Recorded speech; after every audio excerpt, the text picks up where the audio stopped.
This May 7th, 2025 meeting of the Fitchburg Conservation Commission at 6:03 p.m. I have a brief statement that I'd like to read.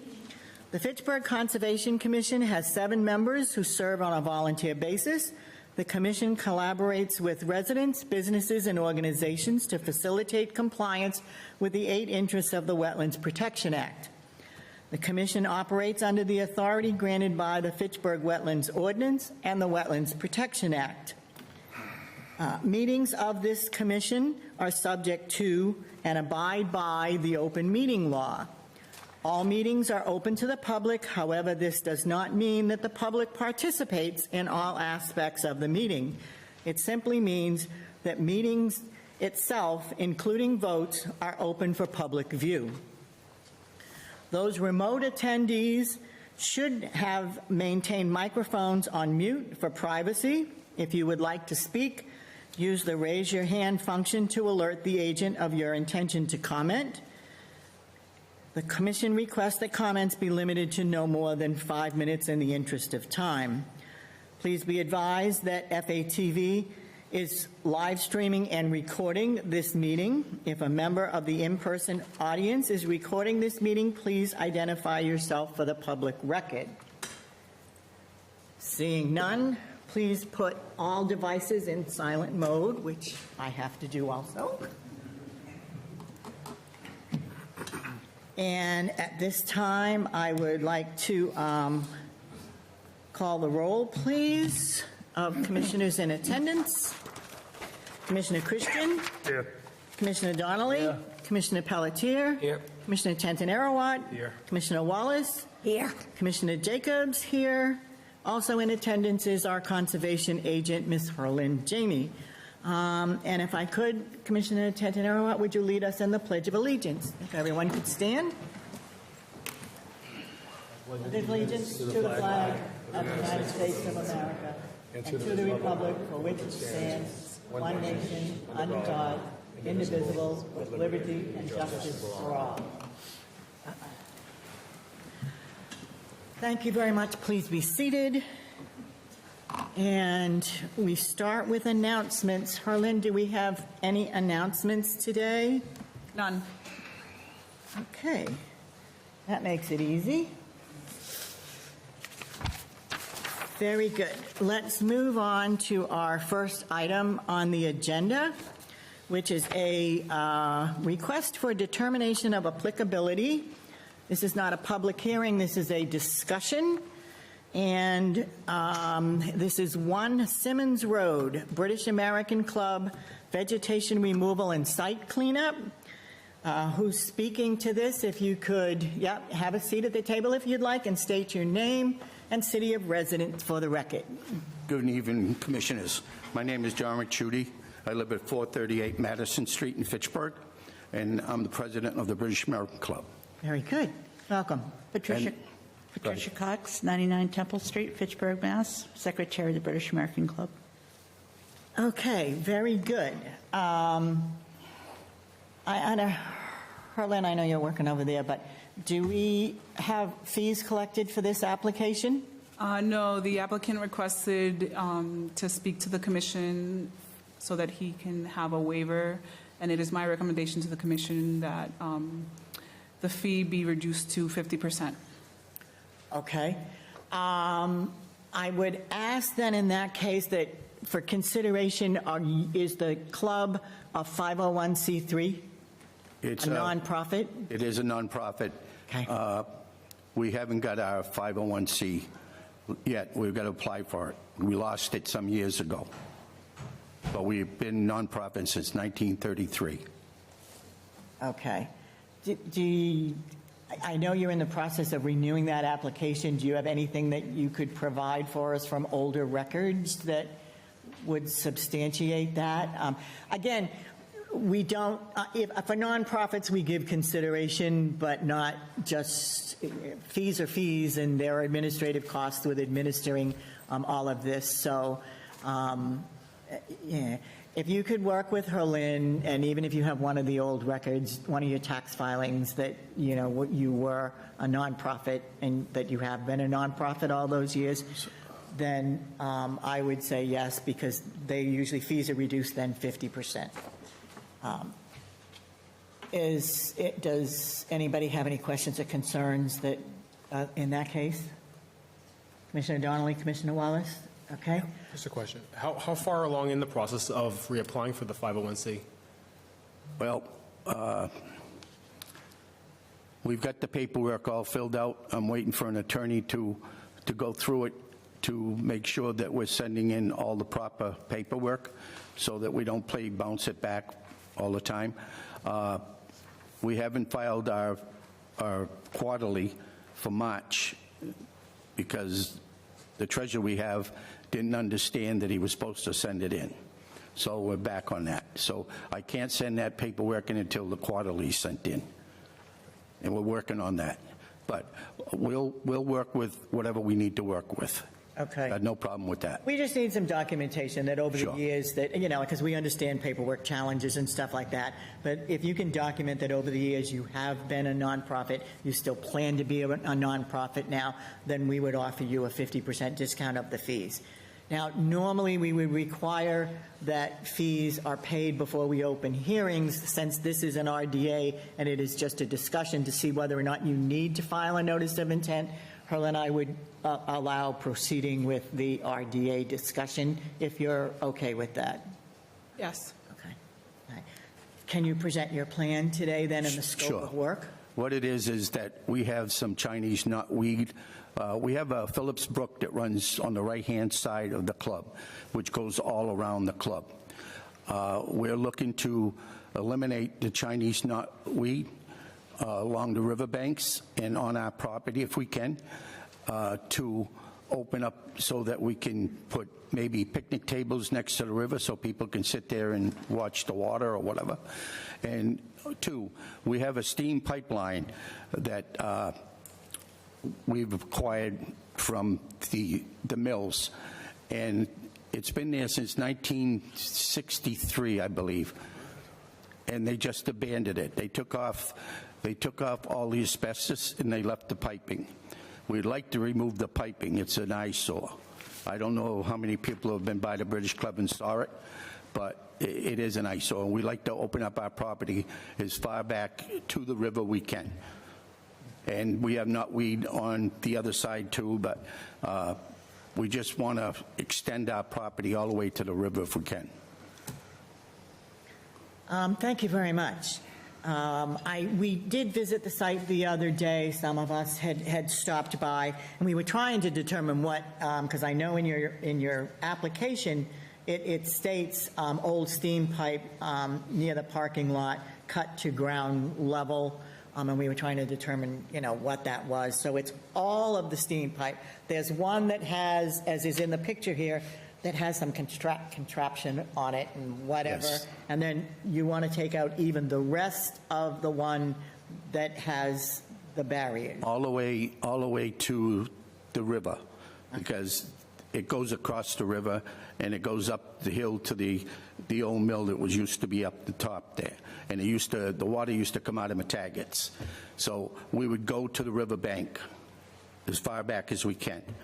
We have a tree. I don't know if you've seen the rotten tree that was leaning on the pipe. That has to be removed. But we also want to clean up along the banking of the river, so beautify it, let's say, if we can. I know that the knotweed has been an issue in the state for many years, and we would like to eliminate it somehow. And I know it's a difficult situation because of the orients of it. I went online to see what we can do to get rid of it if we had permission, and it seems like it's an involved situation. So, but we had to come to you to get permission to start it. Yeah, okay. Thank you. That addresses my questions too. I'll open the floor for, there is no public comment in an RDA, just so that this is just discussion with the applicant. I don't know if anybody was here for the British Club, but It is just a conversation with the commission. So I will open it up to commissioners if anybody has any comment before we proceed. Are you having it professionally removed, or are you doing it yourself? How are you spraying and having it? We haven't looked into that. I know there's step procedures on, it's an irritant, and you're not supposed to touch it with hands or get it in your eyes or stuff. If you cut it down, it'll grow back as quick as you cut it down. What they suggested, you have to remove the roots or go to a chemical. I don't know that yet. I guess I didn't, without having permission to say I can go forward, it's tough to get somebody to come look at it because it's next to the river. Exactly. And that's why I'm here, because I understand that. I was president back in the 90s, and the same thing we had with the knotweed, but the whole place was full of it. And some of it has been packed down with dirt, but you know how long that lasts. A little bit of rain, next thing you know, it's popping up. Anyone else? Commissioner?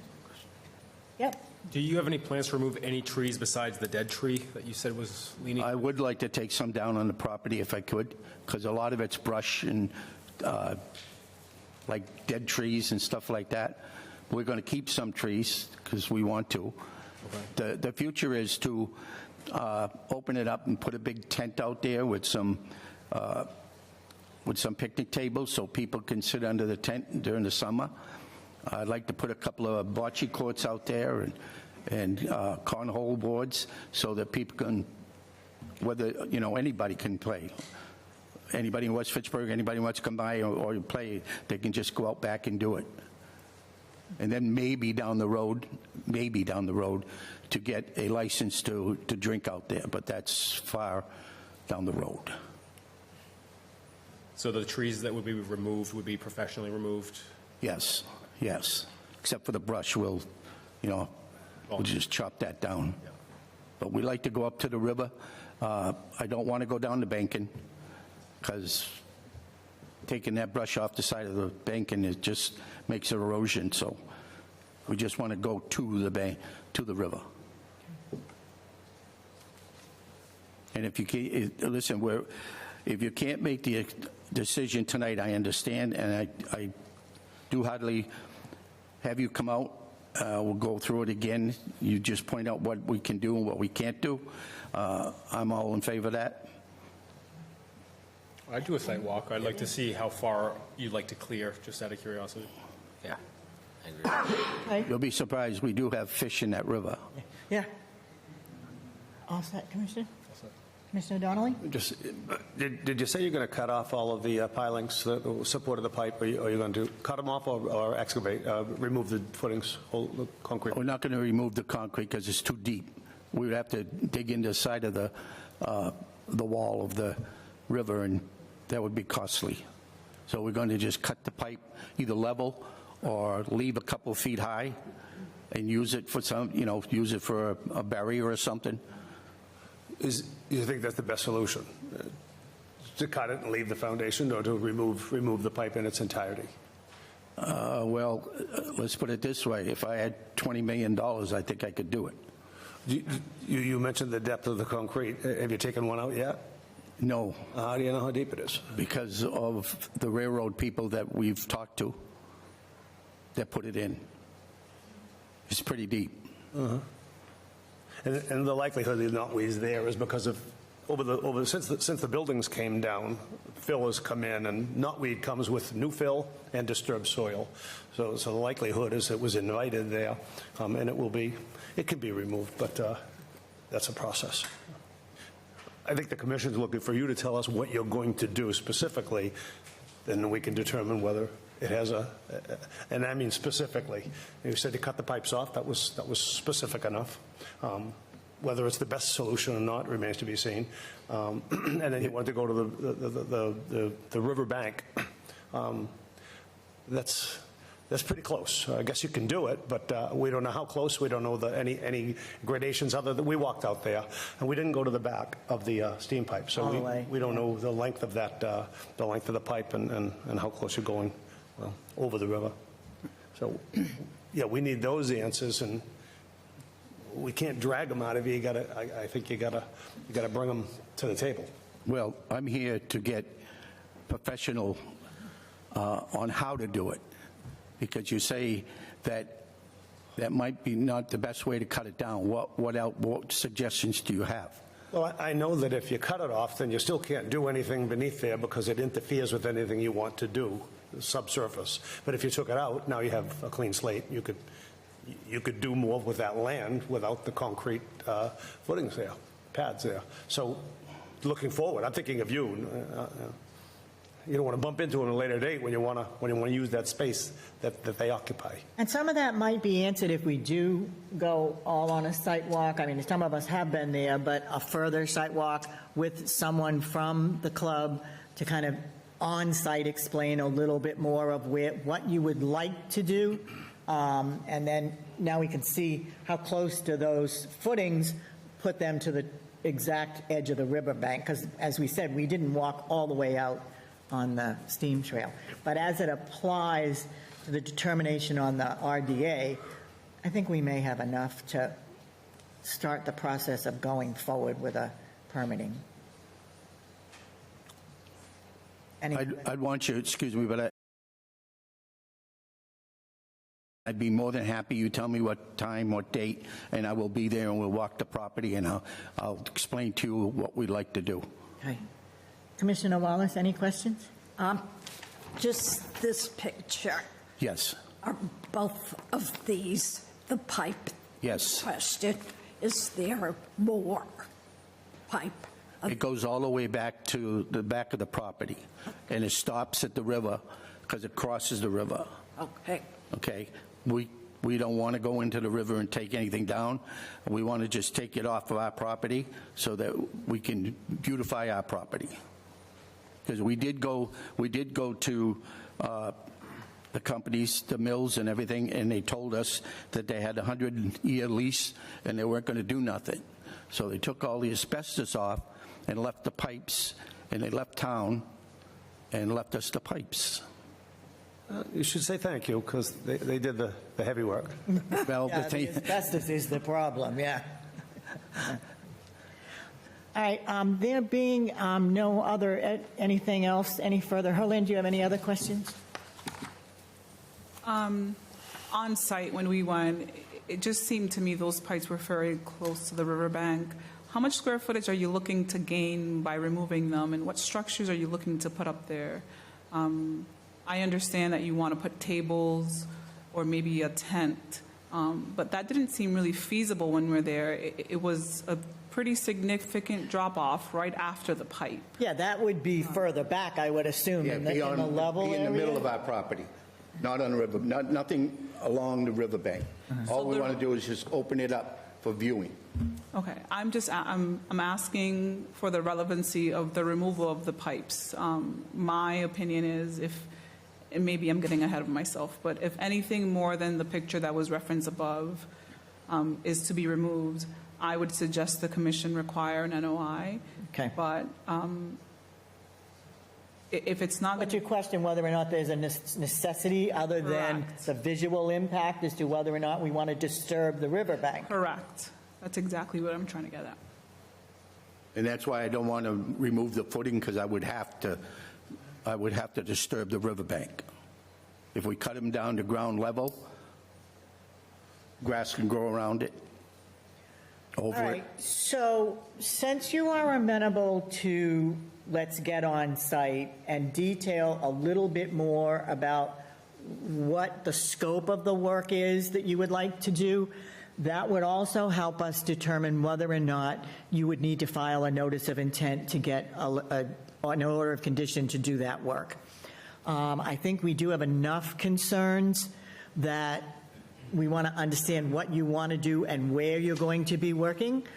So if we could continue this to next month and set up a site visit, you can work with Herlin. Herlin, you'll pick out, sometimes it's a Saturday, sometimes now that it's light at night, we can go at night. I don't know who is available. I'm available 24 hours a day. Okay, well, Not quite that much. That's how important it is to us. But we may be able to go now, instead of tying everybody up on a Saturday, it stays light till 8 o'clock now, so we could go at 6 o'clock if that's amenable when everybody's out of work. We'll have Herlin set that up with you and the commissioners. And so we will continue this hearing until next month, pending a site visit with all the commissioners. Is that agreed? Everybody comfortable with that? June 4th. June 4th. June 4th is our next meeting. Correct. Yes. Okay. All right, if I could have a motion and a second to continue? Motion to continue with a site walk. Seconded. Okay, and we're all here, so by voice vote, all in favor? Aye. Any opposed? There being none, then we'll schedule the site walk, and hopefully we'll be able to make a more informed decision at next month's meeting. Definitely. All right, Definitely. thank you very much for coming in tonight. Thank you.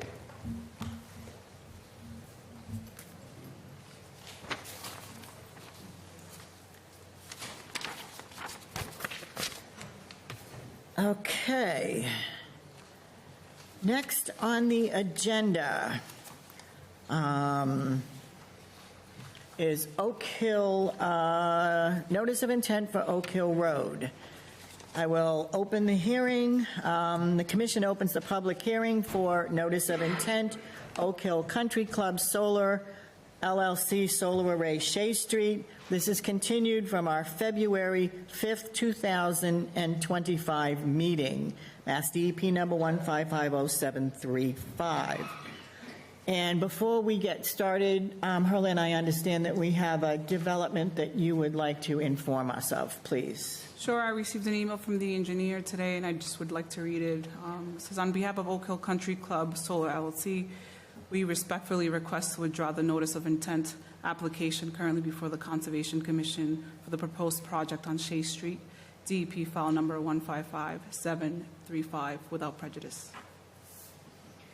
Okay, so could everybody hear that right now? They have decided to ask because they were coming up on their 2-year period anyway. So at this point, they have asked to withdraw without prejudice. If I could have a motion and a second for that? Motion to accept their withdrawal. Without prejudice, Without please. prejudice. Thank you. Do I have a second? Second. All right, let me call the roll on that. And Commissioner Christian? Aye. Commissioner Donnelly? Aye. Commissioner Pelletier? Aye. Commissioner Tantanarowat? Aye. Commissioner Wallace? Aye. And Commissioner Jacobs? Aye.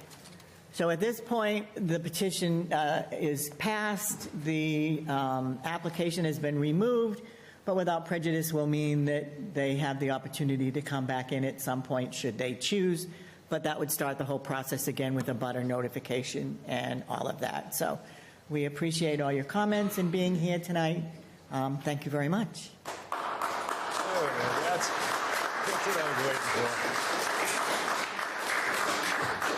for. If all the people that are here for Oakhill, I'll give you a couple of minutes to, if you want, so that you're not going to disrupt the next hearing that we're going to start. We'll let you leave the room, and then I'll start the next hearing. Okay, thank you all for coming.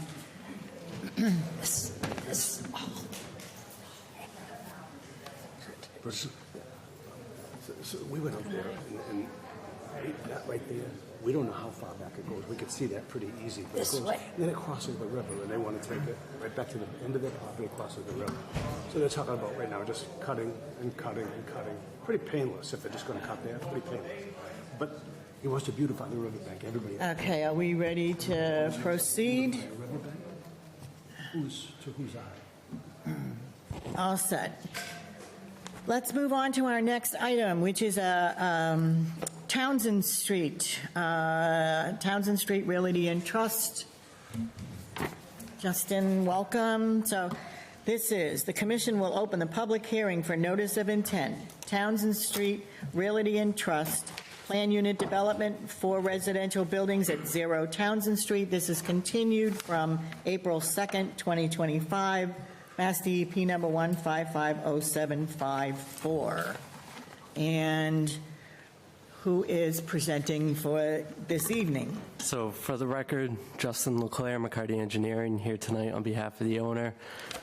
Mr. Ed McSweeney could not be here tonight. He had a conflict, so he just asked me to come and present.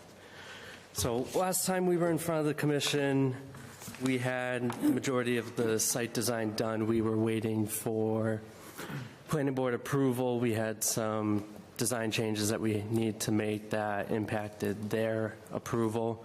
We did finally get back in front of them, and we did receive our special permit for the PUD. I believe the commission was aware we did modify the plan to 4 single-family residential houses instead of the duplexes that were originally talked about. So we did add some landscaping to address planning board concerns. They were satisfied at their meeting, and as I said, they did issue their approval. So at this point, we're just buttoning up some special conditions with them, providing the planning department with a revised set of plans, excuse me, that would also be submitted to Ms. Harlan Jamie as well for record and to have the appropriate date on the order of conditions. Some of the changes I'd just want to make mention to, I know Ms. Harlan sent me the draft order of conditions. I responded with a couple comments, nothing major, but some of the things I wanted to point out was one of the things planning board wanted was the left-hand side of the plan, a fence out, ran the perimeter of the property there as to provide screening to the 2 adjacent abutters.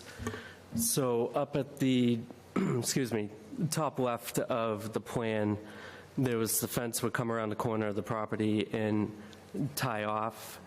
That is, as shown on the plan, was within the 20-foot no disturb, so we would need a waiver for that.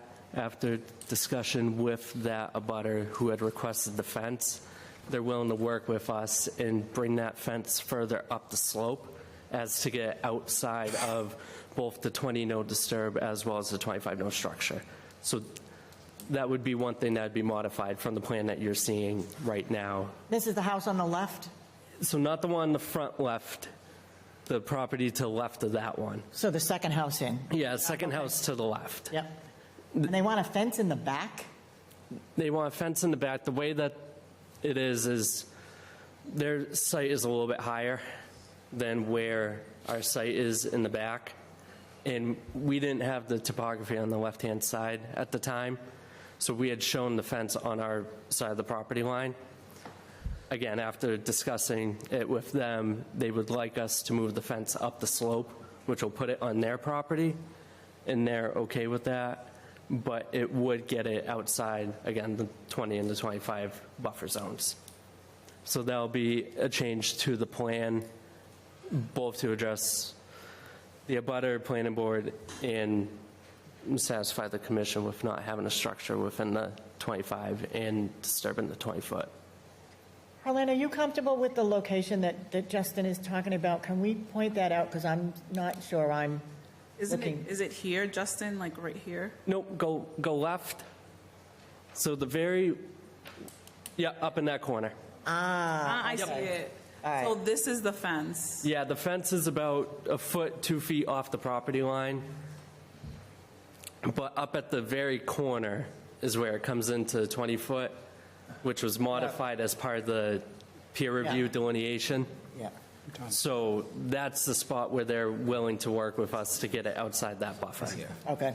They're going to move it up the hill. All right, thank you.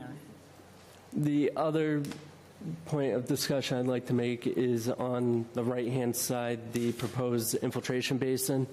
So where it is shown in the size of it, this is going to sound kind of awkward when I say it, it's designed small enough to maximize what we need for stormwater. So the shape, the size is as small and tight as we can make it while still meeting both the City of Fitchburg stormwater ordinance as well as the Mass DEP stormwater standards. So that basin can't move, is where it is. We do have grading that is within the 20-foot no disturb, which we had talked about at the previous meetings that we would need a waiver for. As part of some mitigation to offset that requirement of grading into the 20 no disturb, we would propose a conservation seed mix on that backside of the slope there. Just something more than your standard loam seed mix. But it's only the spillway It's only, that's actually going to be in the 20 and 25? yeah, the spillway and the outlet is within the 20 and the 25. There's nothing, no structures such as a house, a deck, anything like that. Any work that's being done in the 20 and the 25 in that area is solely to support the stormwater feature. Okay. Go ahead, Justin, continue. Yep. And then the other comment that was brought to my attention is regarding the construction sequencing of the site as well as the stormwater basin. So the way that this site is designed, we do have, it is a fill, so coming from Townsend Street, you are coming up into the site, and then we're plateauing, and then everything slopes off from there. So that basin is set lower than where you see the proposed driveway and houses. So as part of the construction sequence, they would come into the site, they'd build the site up to rough grade. While they're doing that, we're proposing that they semi-construct the basin, so it would be shaped to be the final shape, but it wouldn't be dug down to the final grade. The reason being that during the construction sequencing, we would like to use that as our temporary sedimentation basin, which would help with the erosion control of the site. So while they're doing the site work, runoff would be directed towards that. And then once you get to the final stages, the payments and the structures, and the houses are almost done, you're starting to finalize the site, they would go into that basin and do the final shape and grubbing and get that to the proposed grades. So typically what we show is about the temporary sedimentation basins being about a foot above the bottom of final basin. So that way they have a foot and change to grub out, clean out, and then loam and seed that accordingly. That way you have a working and efficient basin that doesn't have any remnants of sedimentation during the construction process. Okay. So I believe those were the major points brought to my attention. Obviously, if the commission has any additional questions, I'd be happy to answer them. Okay, thank you very much. I think at this point, let's open the floor. Is there anyone here that would like to speak on this project before I turn to the commissioners? Okay, there being none, let's turn to the commission. Anybody have any questions for this applicant? Just one. Go right ahead. Because it's about the fence. Yep. And they're looking to put it where we don't want it, or excuse me, where they're looking for our permission to put it where we're allowed. Was the fence proposed by the applicant and the engineer, or was it did it come out of a planning board hearing? It was a collaborative effort during the planning board discussion and as well as discussion with the abutters. And is the applicant, did they agree with it, or was there any resistance from the applicant? No, we did agree to it. Yeah, there was no issue. I should also make mention that Mr. McSweeney, weather dependent, and this is to give the commission a time frame of when the revised plans would come back to them. Weather dependent, he's wanting to meet with the abutters this week, both to discuss the fence, some landscaping, both appease Concom and Planning Board. So ideally next week, I would have answers from him and get a revised setback that would address all the concerns from both the board and the commission. So yeah, I heard you. So my concern was this. Fences oftentimes go between dissimilar uses. This is residents abutting residents. I don't know why you need or can demand, or the planning board would dictate, a fence separating residential uses. So I think it's beyond reasonable. So it initiated with a request from the abutter to have screening from this development, which we were Screening from a residence. Put a fence up. Not you. I mean, if you don't want to look at the residence next door, put your fence up. That's too bad. Okay. But they're looking for our permission to put it. Yes, because where the fence is in the It'll be within the 20-foot 100-foot no-build. buffer, so it will be Right. something that we just want to show. Yeah. And again, originally, we had it within buffer zones that we would request a waiver from, and again, the abutter that had requested it is gracious enough to work with us, so it's not an additional waiver that we're coming in front of the commission for. I know I saw the planning board meeting, and I know there was some discussion about planting trees or some of that stuff, and how do you address the neighbor's concern about the buffer there? And it ended up, put the fence up. So if, Mike, to answer your question also, if the abutter is willing to work with you that you will put the fence up on his side of the property, then I think that's acceptable because it gives the abutter the privacy that they want and yet gets you out of that 25-foot Correct. build. Okay.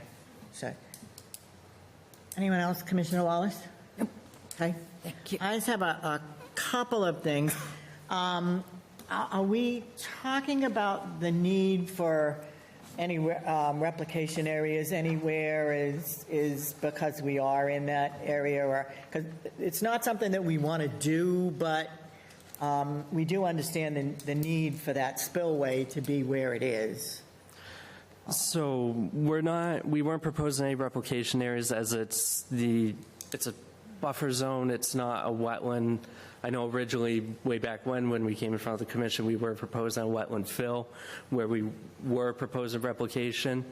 Because we're just impacting a buffer zone under the local regulations, we're just requesting the waiver, but understanding the commission's concern about impacting that, I would be against putting plantings on that slope, ideally putting plantings up on a backside of a spillway to a stormwater basin. It's not the most ideal situation, but where your basins are typically loam and seed, swapping that standard loam and seed out for a conservation seed mix, again, a little bit beefier, it's within your buffer zone.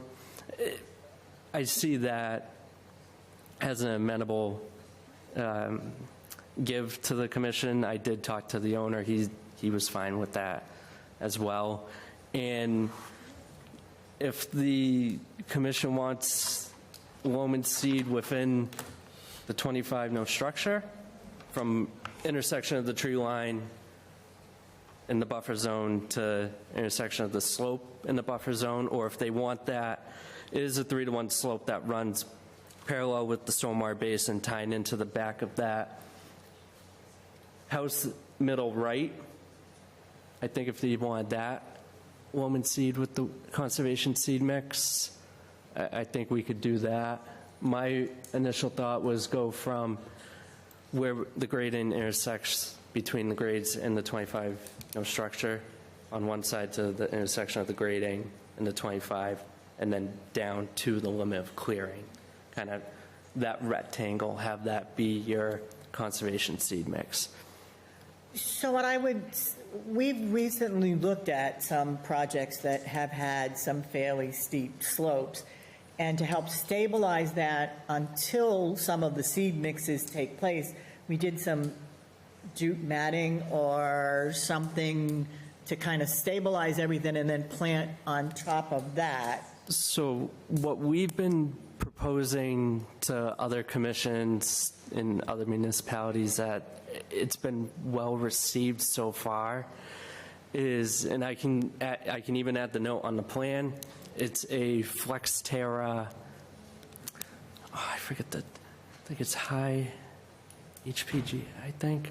I know it's FlexTerra. It's pretty much a heavier hydroseed slurry mix that gets sprayed in 2 directions on the slopes, and you can spray that with your conservation seed mix. So it's something that... So it's like a tack coating that is almost. included in the seed mix as Yes. they spray it. Yeah, instead of doing your jute matting and doing your standard loam and seed on top of the jute matting, this is a higher rated slurry mix that sticks and that sprays and tacks to the slopes. We've been using the note, our landscape architect has a ratio for the pounds per square foot that you spray on. Typically, we do it on large 2-to-1 slopes as stabilization, and we found that it's been a good alternative to your typical jute matting or any other type of stabilization.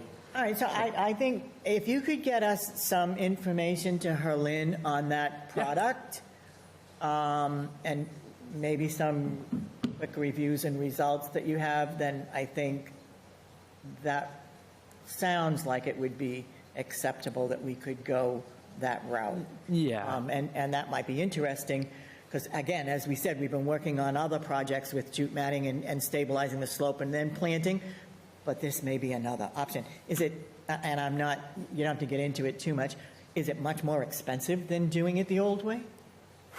As far as I know, it's negligible cost difference. Well, that would be, okay. Yeah, and the contractors that we've proposed it to have not come back to us and asked, what are you specing? What are you doing? Yeah. If that makes Well, it better. We'd like to get some background on that, if you could get that to Is it Herlin. Flex Terra mulch?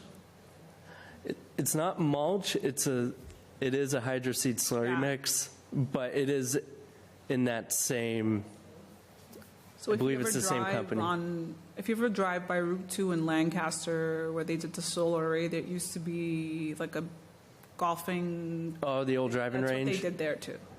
So if you drive by there and you see it came in pretty well. Yes. That's what they used there too. All right, so it seems to be acceptable? Yes. Okay, all right, so we could propose that, and we could condition that slopes would be stabilized with that material. Yeah. Okay. And I don't know if you've worked with Herlin yet, because usually we ask, can you pull out the O&M law and the long-term pollution prevention plan, those pages from 49 to 58, as a Yes. separate file from your filing, so that we can require that to be registered on the deed? Yes, I'll pull those out and give those to Herlin. Okay. And before we go forward, I know I'm going to ask Justin for your latitude to give me a minute about something that we want to talk about. In the proposed conditions that we all have, we're going to go over that in a minute so that everybody is aware. Part of what Mr. McSweeney's been talking about is putting the other 6 acres in reserve to be conserved so that that would not be built. And there's a discussion on how do we do that, because can't transfer it to the city. North County Land Trust is not interested in taking that as a standard conservation. So I did propose to the commissioners, there are 2 ways that we can do that. We will write a condition in our order in perpetuity that would say that the additional 6 acres, and you'd have to supply Herlin the coordinates and that kind of thing, as you would in a deed, would remain undisturbed in a natural state. We would require wetland signs and that, as we normally will, in perpetuity. Or my comment that I want to bring up to let the commissioners consider is, do we do this in perpetuity, or do we do it for a set time frame? Sometimes there are deed restrictions that are put in place, usually for like a 30-year period, because we just don't know what's going to happen in the future. And I, at this point, do not want to get into a whole long discussion about that. I'm just looking for some kind of comment as to, are we even interested in considering that? If not now, in the future, or do we pursue just the in perpetuity part and we write that into our order? Anyway. Madam Chair? Yeah, go right. Go ahead. So this is something you and I have discussed in detail, and I believe that as a commission, it is well within our jurisdiction that we can secure land under a conservation restriction or deed restriction. To me, a 30-year is nothing. It's 2/3 of this board has already lived twice that long. These 2 commissioners will live long enough to see this come back and vote on it again. To me, 30 years just doesn't cut it. O.J. Simpson, we all remember O.J. Simpson. That was 1995, that was 30 years ago.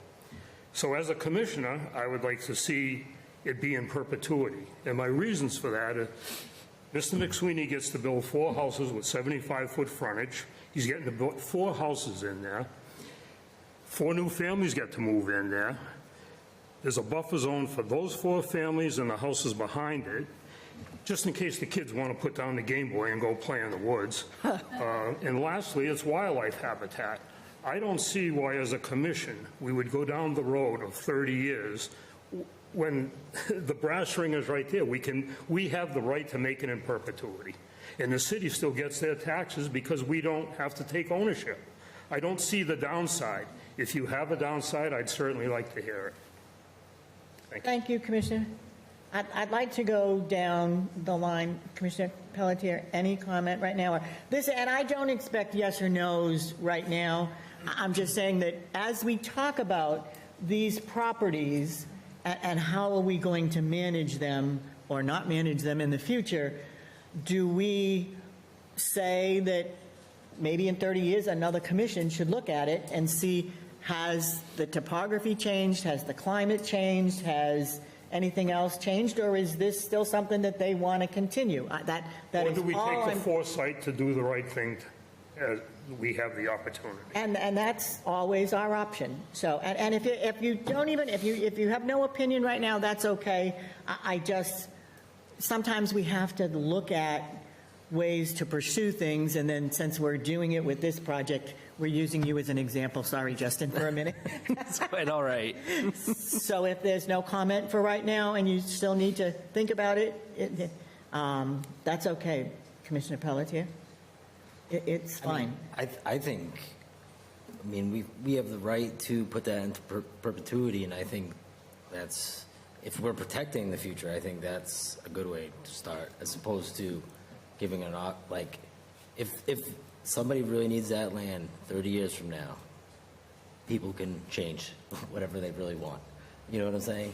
I think we have a chance to put it in perpetuity. I think it's a good idea. Sean Michael, I'm going to skip to Helen for 1 minute, if that's okay as we go. Do you need it? Do you want to comment? No. I was just, I wasn't sure if you were referencing me when you looked. Oh, yeah, I can no. wait till the whole commission speaks, Okay. and I can speak.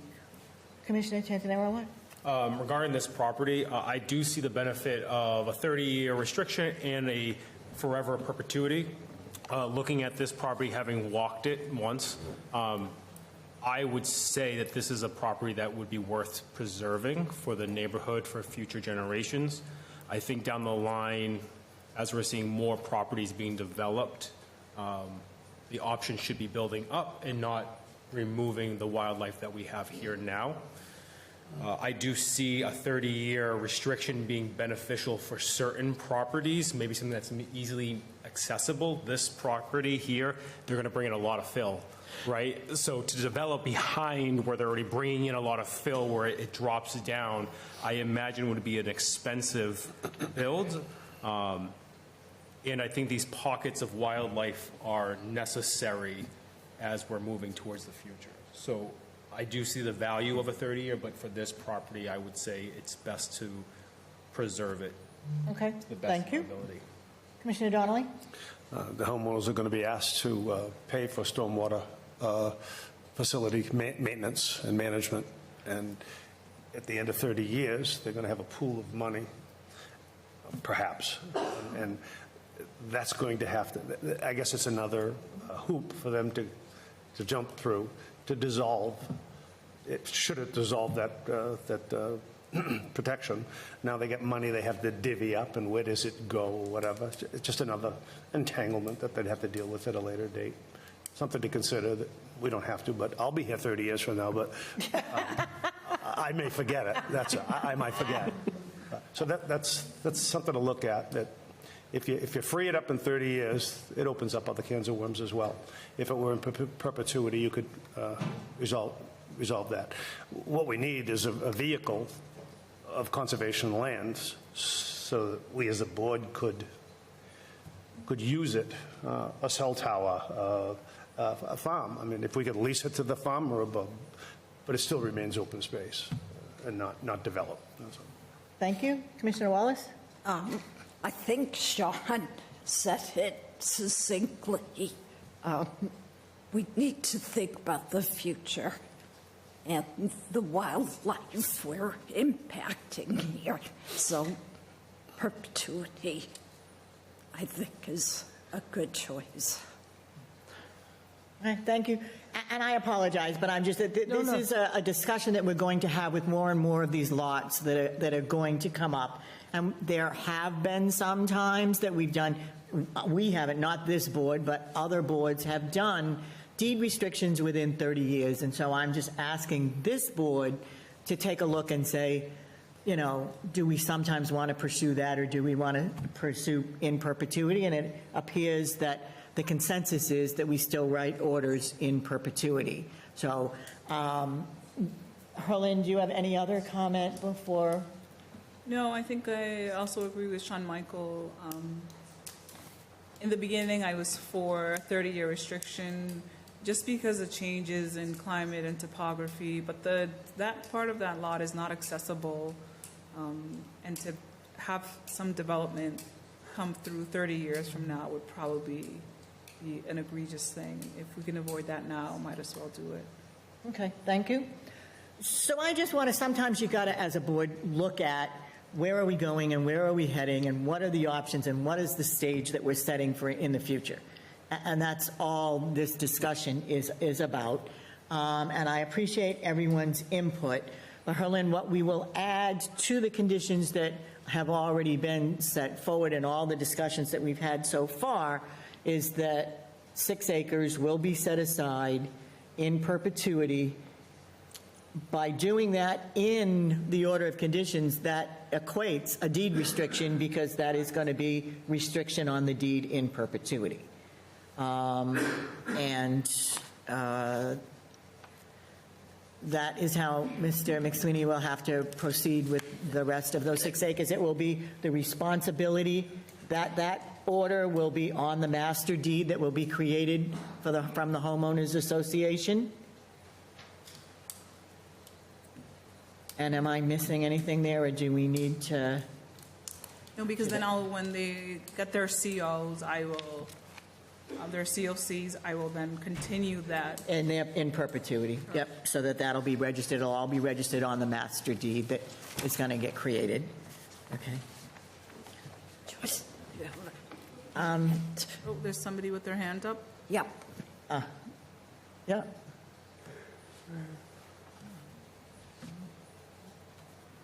We have is the hearing closed, or is it open to the public? No, hearing is still open.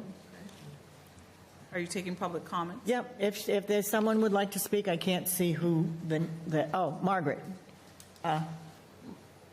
Margaret, if you would like to make a comment at this time? I asked her. Yes. Listening to your discussion, it looks like it's a done deal.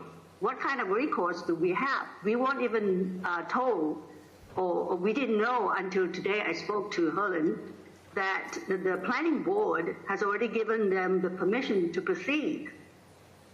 And we haven't got any notice to that effect. Are you an abutter to this project? Where are you located? 2 Macintosh Lane. So that, the abutter notices should have gone out. Can I respond? Please. Sorry. So I had a conversation today with Margaret in regards to the procedural happenings of planning board. This proposed project was in front of the planning board on April 22nd. It was a posted agenda through the clerk's office.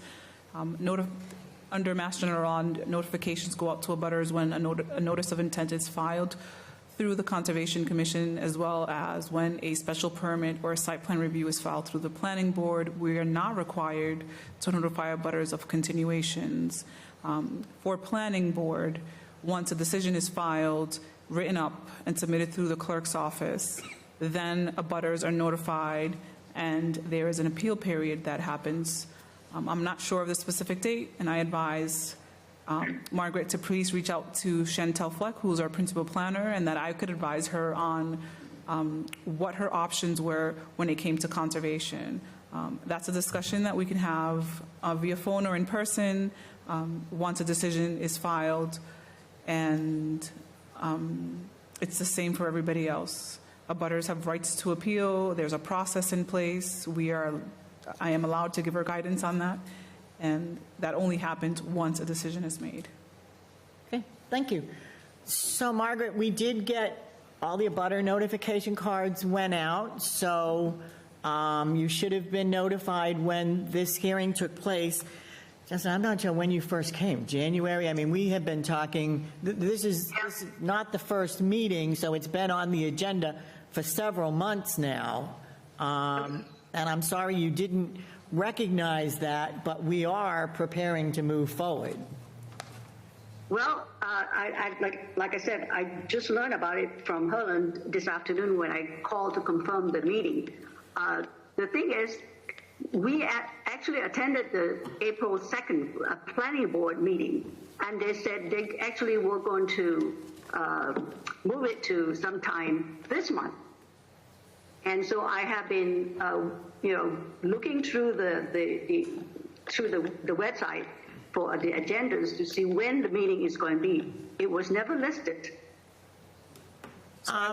Margaret, all our meetings are listed. We have state requirements that the agendas have to be posted at least 48 hours in advance. Planning board, I know, does the same thing, and I cannot speak to whether or not, again, you were notified by the planning board. I assume you were, because they were same abutter notifications for the planning requirements. And again, at this point now, we are prepared to move forward, and as Herlyn stated, if you want, there is an appeal process which you can take if you feel that that is your next step. Okay, I guess I should reach out to the planning board commission. Well, yeah, the planning board has nothing to do with us. Our jurisdiction is the Wetlands Protection Act, but again, as Mr. Leclerc noted, they have received their permit from planning, and again, you can talk to Chantel, and she will walk you through their appeal process if you feel inclined that that is necessary. Does that answer your question, I hope? Yeah, I wish that if not by what do you call it, by mail, at least by email, that you could have. It goes out certified mail, ma'am. So you would have gotten a card in the mail. For clarification, Joyce, Margaret has been to our meetings.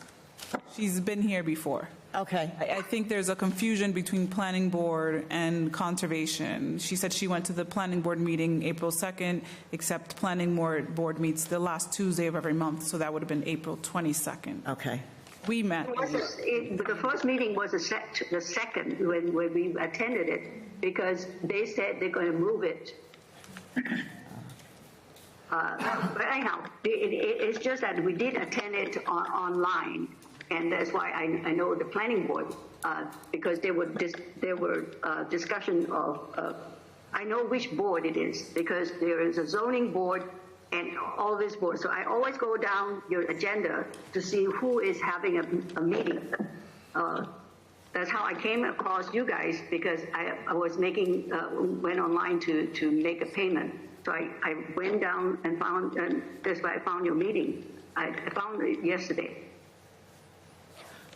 All right, Margaret, I think, thank you very much for your comment. We are going to move forward, and again, whether it's planning or whether it's conservation, there are appeals periods if you are so inclined. Thank you very much. Before we close the hearing, I just want to review, Justin, the proposed conditions. Have been all the things that we've been talking about. There would be our standards conditions.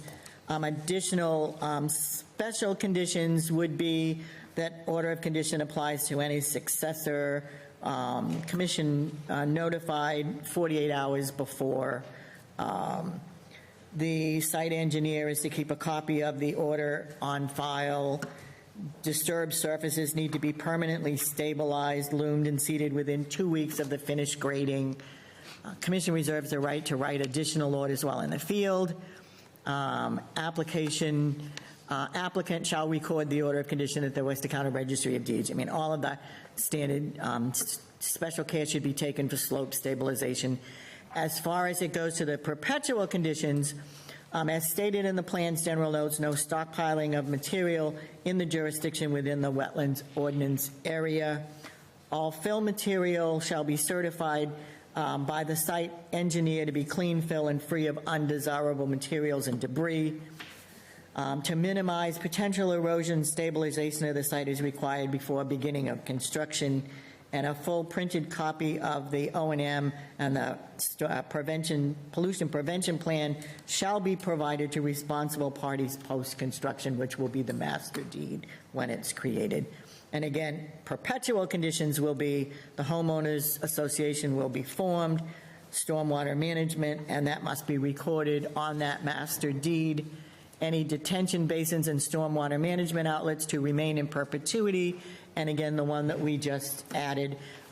Two things. In the standard order of conditions, we're going to add that the Flex Terra seeding is going to be done to stabilize the slopes. And the restriction of the remaining 6 acres in perpetuity. And again, provided to subsequent owners. Will the homeowners association be responsible for managing and maintaining that deed restriction? Yes. So they will be coming to us in time for a logging operation. Is that allowed? It's money. Money. When money talks and the consensus is we can make some money, will that be allowed in the deed restriction? What is the language of a deed restriction? So Commissioner Christian, you're the one that knows our forestry plan. I mean, that's in the wetlands completely now. I know they can cut in wetlands, and we are notified that they're cutting in the wetlands, but I don't know about.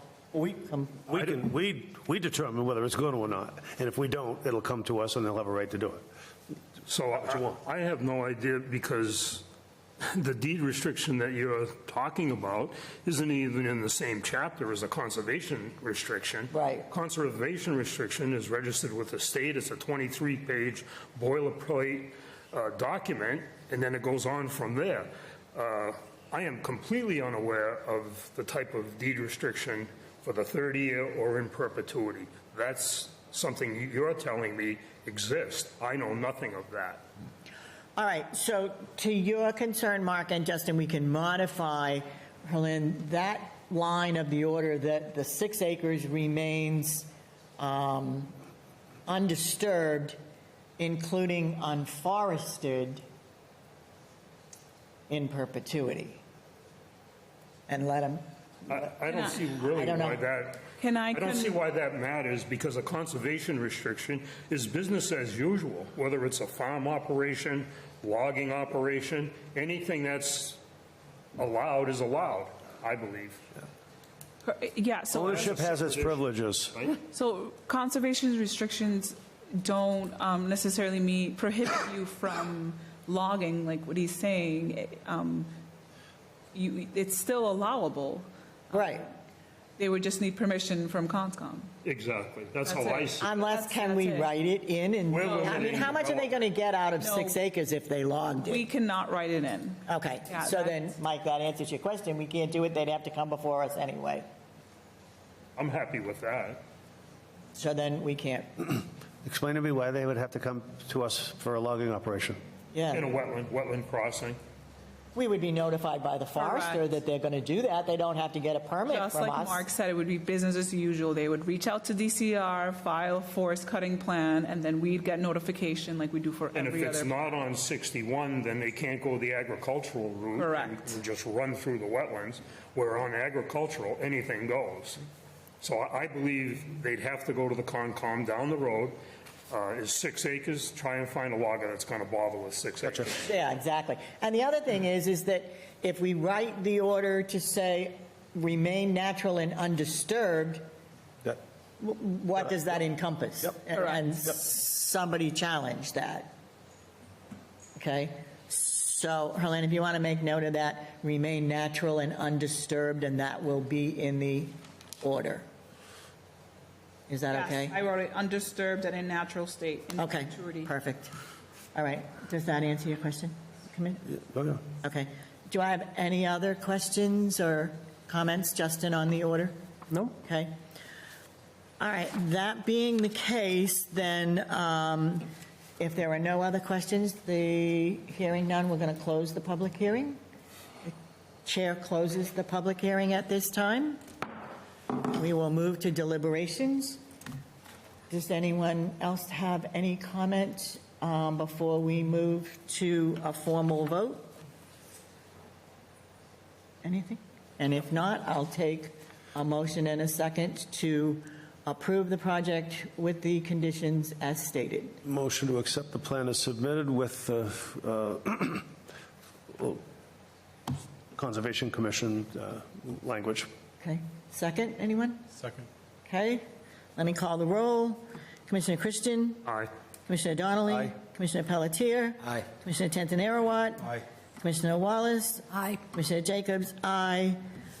The motion has passed, and I thank you very much for your diligence for Thank you. our conversation. Thank you. And Have a good thank the evening. commissioners for that also. Okay, let me just...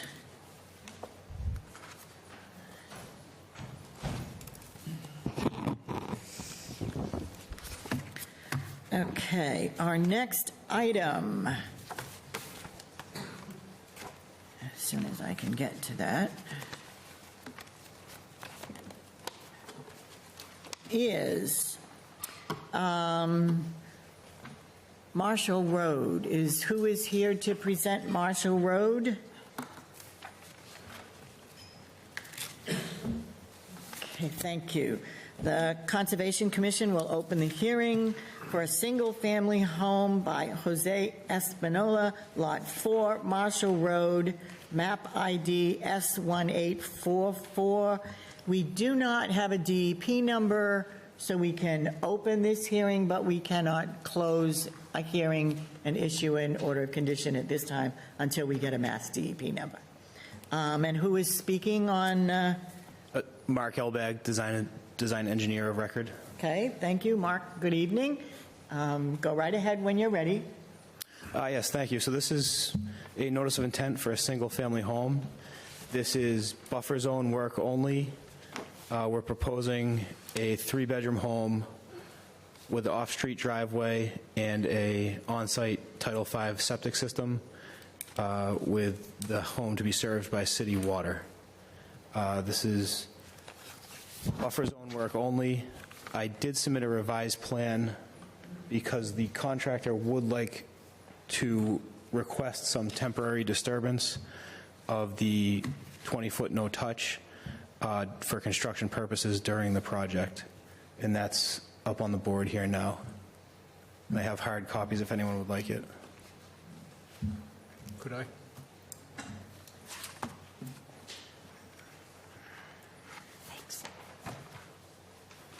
Thank you. Thank you. Thank you.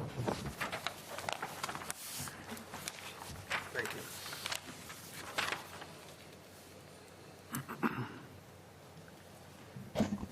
you. So the only change from the original plan is the hatched area in the front of the house on both sides there, and that's where we're requesting some temporary disturbance during the construction phase. Other than that, we're able to maintain that 20 and 25-foot buffer.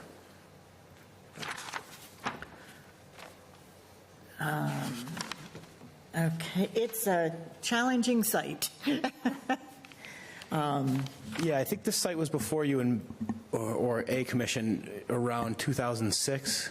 And that would have been before, I think the only Yeah. one would be Mike. Are you familiar with that before? And actually, I remember there were 4 house lots. Yeah, yeah, and at that time, the wetlands were actually much less extensive, It was really limited to 2 pockets of isolated wetland. Jose bought the site,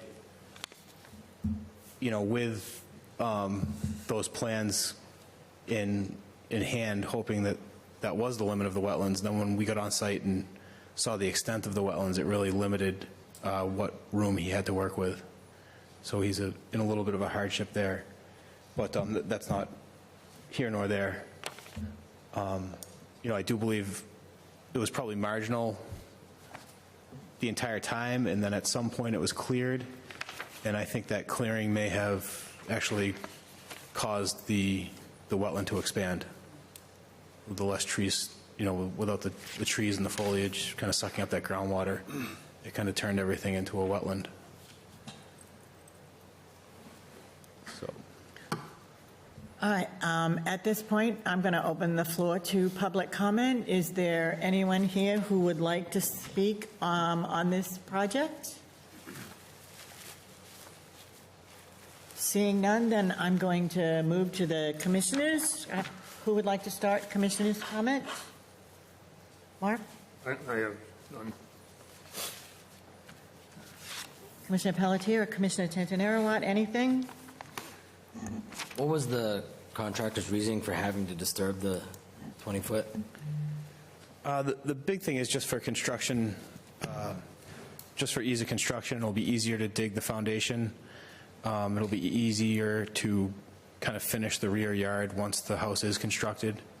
So it's really just to pass and repass and use that area to build. Great, thank you. John Michael, anything? Not at this moment. Commissioner Donnelly? I may have been responsible for initiating some of this. So I look at the plan, and you study a plan and you look, and things pop out at you over time, and you go back at it and you look again. And I was aware of the Conservation Commission's intent to put a perpetual restriction on any further encroachment. So that's what we were working on tonight. Yep.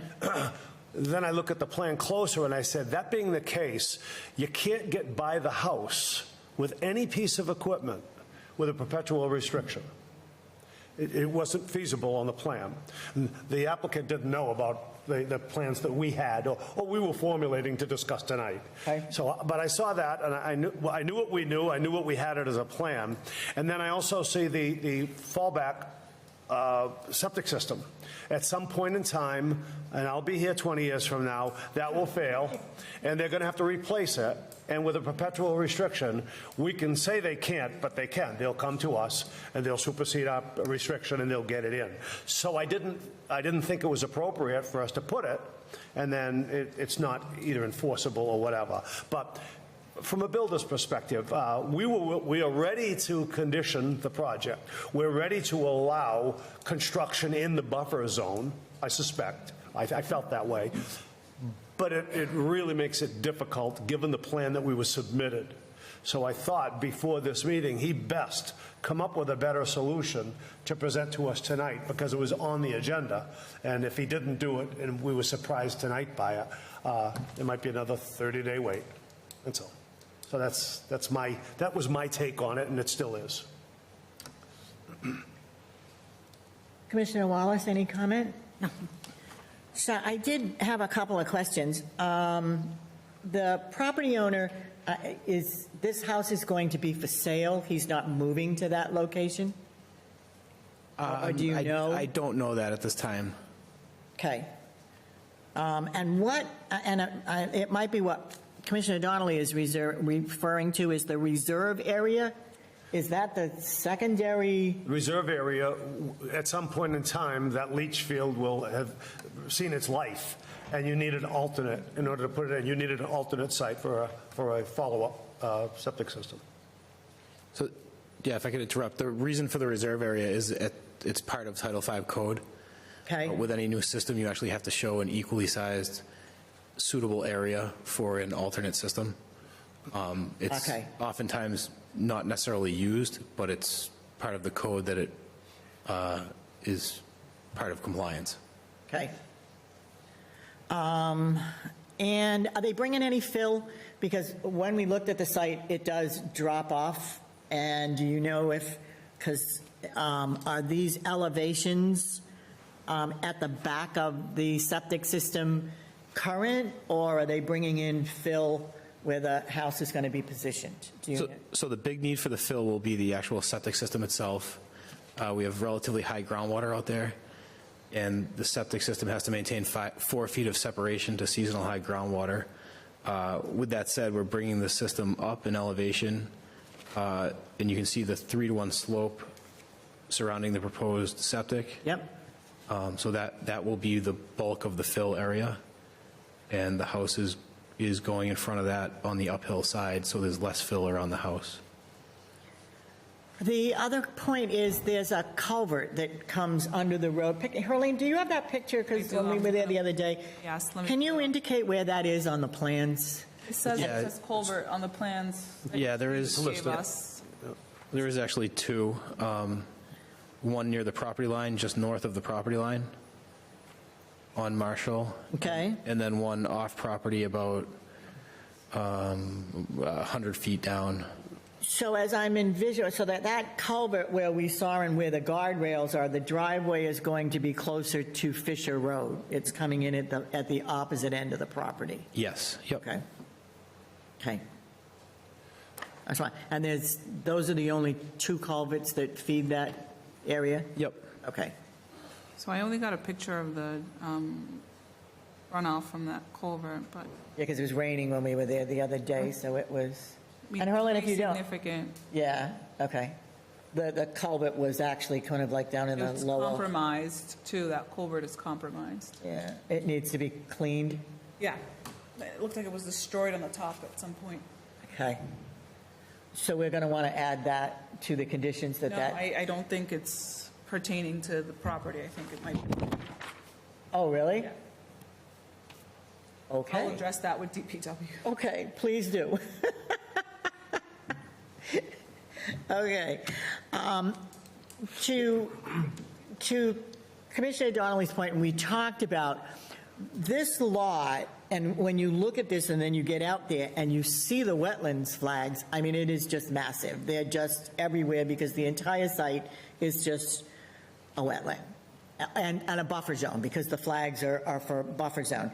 And what we wanted to do in the conditions is to leave that area as untouched as possible, because what you can see is there's such a small area where the house is going that sooner or later, anything that's not cleared is going to get cleared, and there would be loom brought in and this huge massive lawn, and it's all in the wetlands and the buffer zone. So we're talking about, in this case, perpetuity of conditioning that so that, in fact, that doesn't happen. The natural state that those buffer zone areas are and where all the blue flags are would need to remain in place. Now, what we can do, though, is in the order to write allowing for, and what do we want to allow? 20, 30, 40, 50-foot way No, around? the plan indicates that he's looking for a temporary disturbance to be restored and to come under the perpetual protection. Right. He's looking for a temporary thing on the plan. He had about 5 feet, and right now he's got 20 feet. And it's on the plan, so he's prepared tonight with an updated plan before we sent them back to the drawing board, looking for that temporary disturbance of 15 additional feet. He had 5, looking for 15 more, and then restoring it to its former condition. The job's done, and it will be perpetually protected. But how then do we address that if they need to get equipment to the backyard? that At a later date? At a later date, they won't be able to get there because they're going to be now in a buffer zone and it's disturbed. So by leaving maybe a 20 or 25-foot perimeter to enable them to do that? I don't know if that's acceptable. I mean, can I comment? Yeah, absolutely. I think at that point, whoever is a property owner can come in front of the commission and file an RDA or another form of permitting to request relief. Yes. Okay, so I just wanted to address your concern about what do we do later if we say this is permanently protected area, you can't go in there unless you get, We exercise discretion. okay, that's fine. Yeah. Is that, okay? Yes. All right, so we have our, our standard special conditions would apply. Additional special conditions that we're looking at right now is the limit of clearing not to exceed the designated area as detailed on the plan, and you will get a copy of this, I'm sure. And then we have perpetual conditions that would apply in this case. Buffer zone areas to remain undisturbed and no future landscaping or other improvements allowed. It's to stay at a natural state. Copy of this site plan, which would be your revised site plan here, and we'll change the date on that because now we're looking at revised May 6th. So by LBAG Engineering dated January 27th and revised May 6th. So that's item 2, Herlin, in the... Yes, I see it. Okay. To be registered on the property deed showing the wetland delineations for current and subsequent owners. Okay. And 3, we have Fitchburg Conservation wetland signs. You'll work with Herlin to be installed and maintained, and the number and location to be determined with the conservation agent. We still need a DEP number. And we still need a DEP number, so we can't close anyway. But going forward, if that's acceptable, then the next time you're welcome to come in, but if we get a DEP number, it'll just be a matter of putting it to a vote. Unless there's comments, right? Unless there's DEP comments that need to be addressed, but we're still waiting for those. Yeah, understood. I can check in with Herlin before the next meeting and See where we are. Yeah. Yeah. If it's easy, I don't need to come back, but if there's something to discuss from DEP, we can. Okay, so for us, I think that addresses, Madam Chair, yes? excuse me, the first restriction that we put, the condition, Yep. so buffer zone areas to remain undisturbed, no future landscaping or other improvements allowed. Is there wordage in those conditions where, like, if there was an invasive species, is that allow the current homeowner to come in with a notice of intent to remove it? Or is that something, Yeah, I think that is the verbiage. That's So the way it would anything work, that you okay. want to do back there, whether It would it's just require- landscaping, removal of trees, additional plantings, needs to come through the commission for permitting. And I think at that point, since an NOI has been filed and an order condition, possibly a certificate of compliance may have been issued, we can then move forward with a request for determination of applicability, where we can kind of control the limit of work, but still issue a non-permit permit, right? Because that's what it technically is. Yes, this is, it's a very difficult site. that's why- The wetlands flags are everywhere. and there's no way to push the house back to make the front of the house more accessible or shrink the footprint? No, I'm at the minimum 20-foot offset to the septic system, and I really can't push the septic back any further because we'll be within the grading offset of the property line. Or reverse it? It's really, no, because I'm in the 50-foot buffer with the septic. It's really a puzzle to get it to fit. Make it work. And it's, it's really kind of a shame. I think those wetlands formed because it was cleared. At one time in '06, the wetland flagging was much more limited. All right, so at this point, I mean, if we do have any additional questions, or DEP has any questions after they issue a DEP number, for tonight, I think we've covered as much as we can. I think we've addressed most of the questions that everybody has. So our next meeting is June 4th, so I will entertain a motion in a second to continue to the June 4th meeting. Motion to continue to June 4th. Second. Okay, all in favor, take the roll. Commissioner Christian. Aye. Commissioner Donnelly. Aye. Commissioner Pelletier. Aye. Commissioner Tantanarowat. Aye. Commissioner Wallace. Aye. And Commissioner Jacobs, aye. So, Mr. Albee, we'll see you. Thank you. In June. Thank you very much.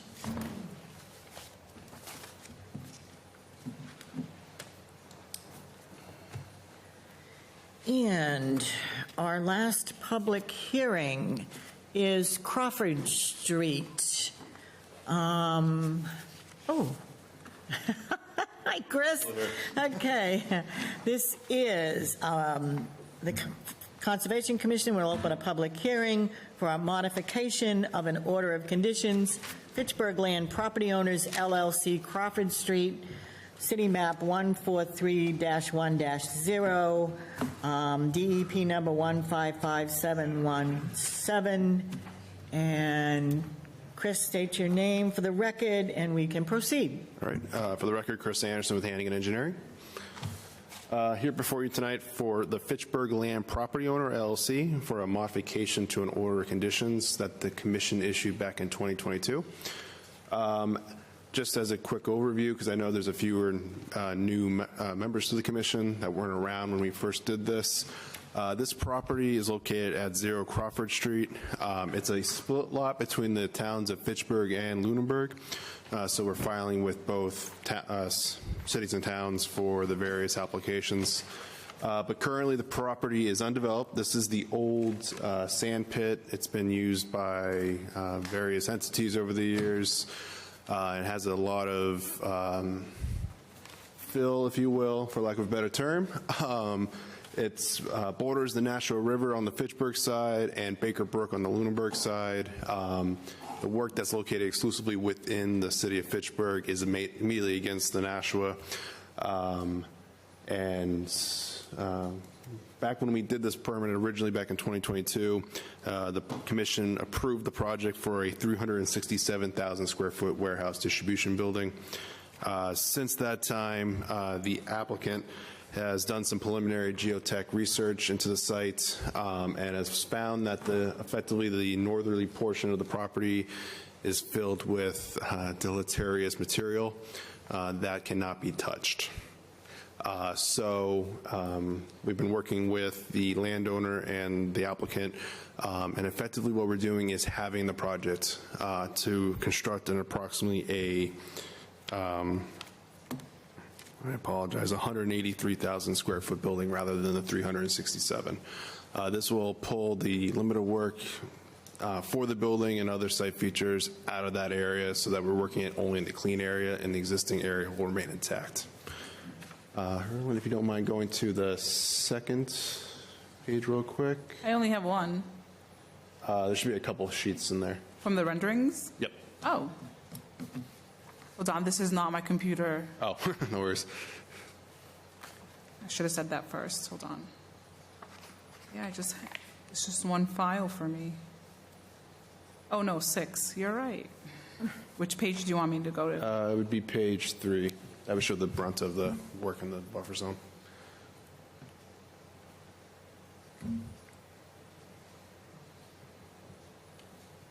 Apologies, everybody.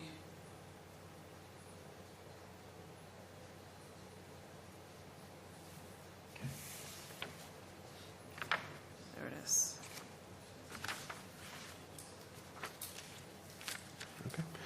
So as you can see here, this pretty much encompasses the entirety of the development that's within the jurisdictional areas. As you can see on the left-hand side of the page, we have the Nashua River that runs along that area and goes underneath Crawford Street. So the work that's proposed is very similar to what was originally approved. Originally, there were 2 large infiltration basins located within the 100-foot riverfront, or the 200-foot riverfront area. The topography in this area is unique, where there's a steep drop-off from a plateau down to the river. There's an existing access drive cart road that runs along the top of that plateau. Similar to what we did originally, we're keeping all the work on the uphill side of that cart road so it remains intact. That makes sure we don't touch that slope because it is a very steep area and we don't want to disturb that any further than it already is. It's already an existing woodland, very well established and stable, if you will. Work within the 200-foot riverfront area is limited to pretty much just the construction of the infiltration basins. There is some permanent alteration associated with the overall development, and that's approximately 4,600 and some change square feet. The original disturbance was about 28,000, so we dropped it quite a bit just by having that area. And the areas that we're disturbing are predominantly degraded. There's no existing topsoil in that area or very barren, and it's effectively been rendered as a gravel pit and other drop-off area, if you will. So it's the intent to reestablish that detention basin area as was originally approved. The second basin to the north has been shrunk because we don't have as much runoff going to the site. The cart road and access drive around the building has remained generally intact from the original design. I will note that we did shrink the entryway to the site by quite a bit. Originally, there were two egress lanes, one going left, one going right. Because of the overall reduction in everything, we were able to eliminate a exit lane, and we chose to eliminate it going closer to the river. So we're pulling the limit of pavement back a little bit further from the National River in this area. Relative to the stormwater design, like I said, it utilizes infiltration basins as the main means of mitigation. We've done soil testing. It's once you get through the first foot or so of material, it's pure sand and gravel with groundwater sufficiently down. So it's a very appropriate location for this stormwater system. And a few notes is that the system does not discharge until after the 10-year storm event, where it just starts to discharge. So it does hold back about up to the 4.3-inch storm event. So it does contain quite a bit of runoff as part of the overall design prior to discharge. And the sole means of discharge for these is going to be the southerly basin. We do have the basins connected in series with one another to help mitigate the flows even further, so that the only discharge point would be the discharge closest to Crawford Street, if you will, which is located outside the 100-foot buffer zone, but within the 200-foot riverfront area. And that discharge is to effectively going to be a flat plateau of grass before it goes towards the river itself. Part of the overall long-term features, we're still maintaining the wildflower conservation seed mix on the inside side of the basin. There is a general steep slope going into the infiltration basin, and we're intending on stabilizing that with the wildflower seed mix, similar to what we did the first time around. I'll say that the slope is a lot less impactful this time around because we don't have as much fill that we're moving around. So the site generally dropped about 5 foot in elevation just by doing this modification. And if you can go to the next page down. So the only other work outside of this area would be for the installation of the sewer main going to the north to tie into the municipal system. This is similar to what we did the last time around, except that we've kind of shifted it closer to the existing cart road, just for the purposes of making it a gravity connection rather than a pump system. This will be temporary work, and the sewer line will be located again on the uphill side of that cart road. So that cart road, for all intents and purposes, is our line in the sand that we don't cross. We are proposing to construct that sewer line in that location. And that'd be temporary disturbance, and the area would be restored in kind after the construction is complete. With that being said, that's the general changes that we've performed on the site. If there's any questions from the commission, I'll be more than happy to answer them. Okay, let me, before we move to that, I will open the floor for public comment. If there's anybody that wishes to, please step to the podium and state your name. And in the interest of time, you have 5 minutes. It's okay. Okay? Hi. We're Wass Arthur Signs. No, I'm butter. Yeah. Hi, welcome. Hi. My question was, you Your mentioned name, there was, please? Sorry, Renee Benoit. Okay, Wass thank Arthur you. Signs. Sure. Okay. My question was, there was some water runoff, you said, onto Crawford Street. Does that affect us? Is there water coming down on that access road to us? Can you just... Yep. Ms. Benoit, we did have this is part of the project is on her property. We're acquiring land to move the driveway further away from the river.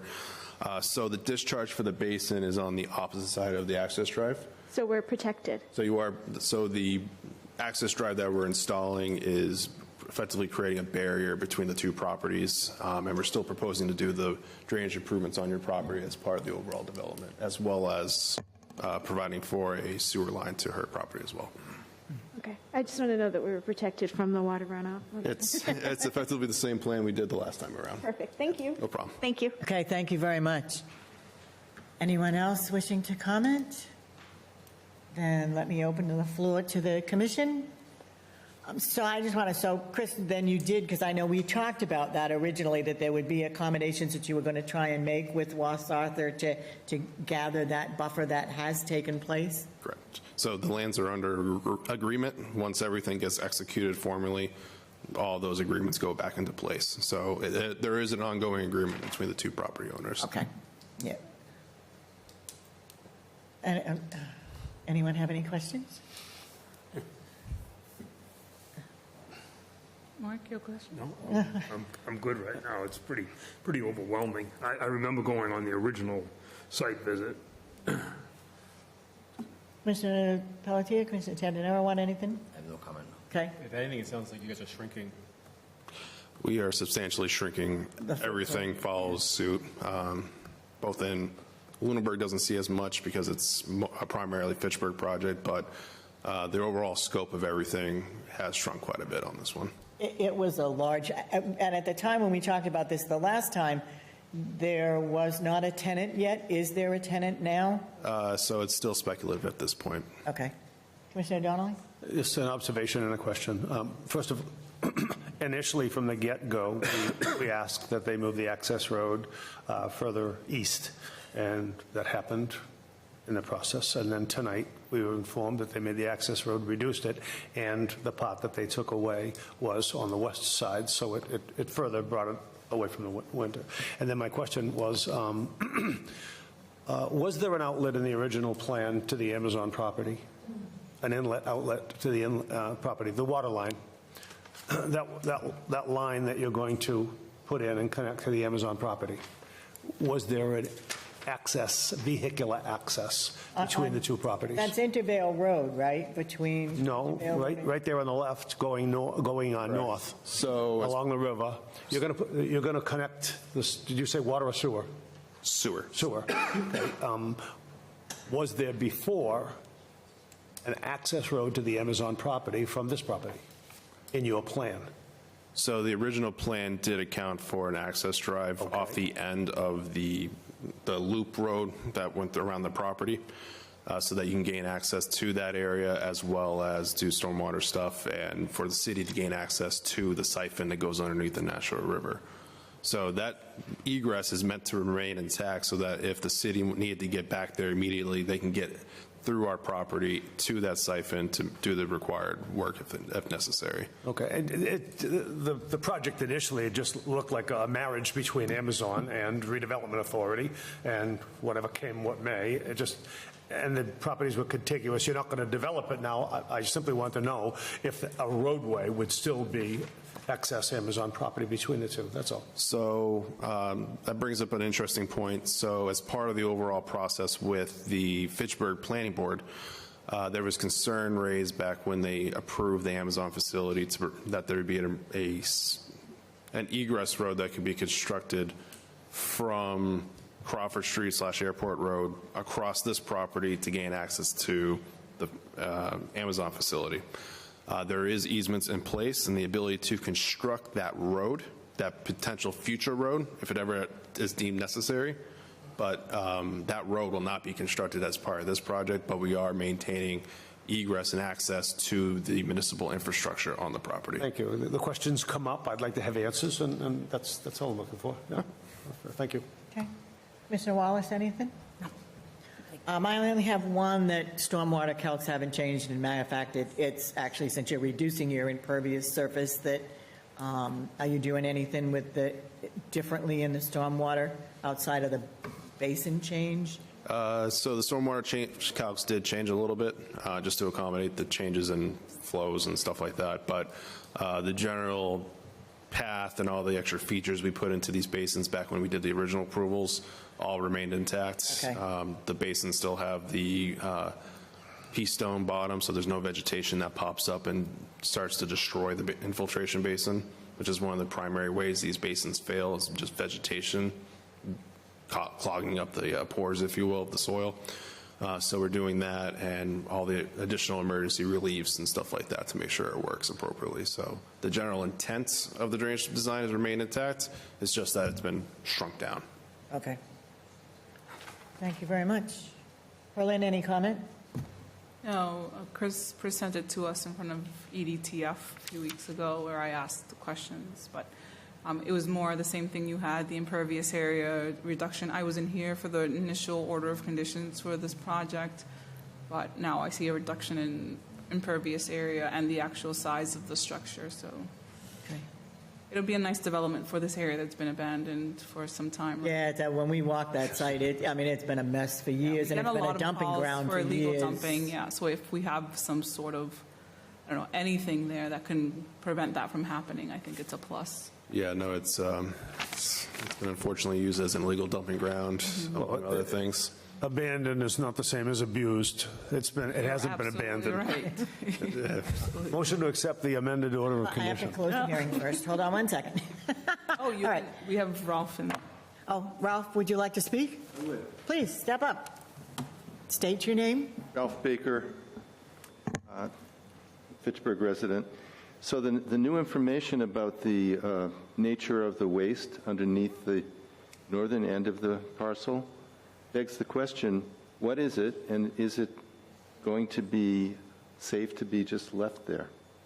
Yes, so the applicant has brought this to DEP's attention. That's going through that process. I don't know the specifics on it, but it's my understanding that it's an intact substance, so as long as it doesn't get disturbed, it remains in its current state, and I believe it's a paper waste material. Okay, thank you. Thanks, Ralph. Was it brought in, paper waste in that area, was it brought in? I would presume so. Was it manufactured there? I couldn't tell you. I would presume it'd be brought in. I know. Abandoned? Now, can I add another question? Now, will the construction of this current site disturb the other side where the contaminants are? Nope. So effectively what's called the, I want to say it's the 360 contour. They've done all the tests and they found that it sits at that level. So all that work is being performed outside of that area. So we're not physically digging into it. Okay. So it's just that area remains as it currently is. Will that area be marked off, Chris? Sort of like a, construction and do not disturb on this side, but they can only stay on the construction side? We can put additional rows of probably snow fence would probably be a better situation in this area. It's something more high vis, just so that the contractors know that. No, not to get in there to disturb it? Yeah, and the work that's being performed is all in that area further away. It's all, we're kind of pushing fill against the slope in that area, so they're not going to be digging necessarily in that area, but I think putting a line of snow fence or something like that might be the appropriate measure. Chris, the Mr. Chair, the elevation lines suggest that whatever's there was managed, was brought there and managed. At some point, yes. Okay. And did you do a deed title search of the current owner and the past owner, maybe 50 years? I personally haven't. I don't think our office has either, but that would probably be done during the purchasing Alta phase. Yeah. Anyone here have a guess as to how long the city of Fitchburg has owned the sand pits? 30, 40 years. It's 20 years? I know it's been a sand pit. It was used for. There was a filtration bed before that. Yeah, and then it was a sewer. Sewer filter. The sludge pit. Where your building used to be the slurry tanks. Yep. Over to the left used to be where they would do the water. It was like a sprinkler field on lava rock. That was a big area.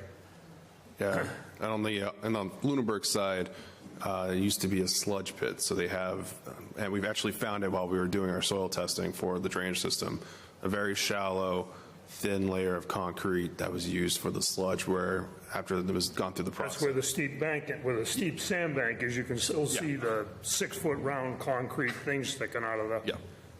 Your point, Commissioner Dolan? I'm trying to get it. If it's paper or sludge, is it a byproduct of the landfill across the street? Is it a byproduct of the paper industry?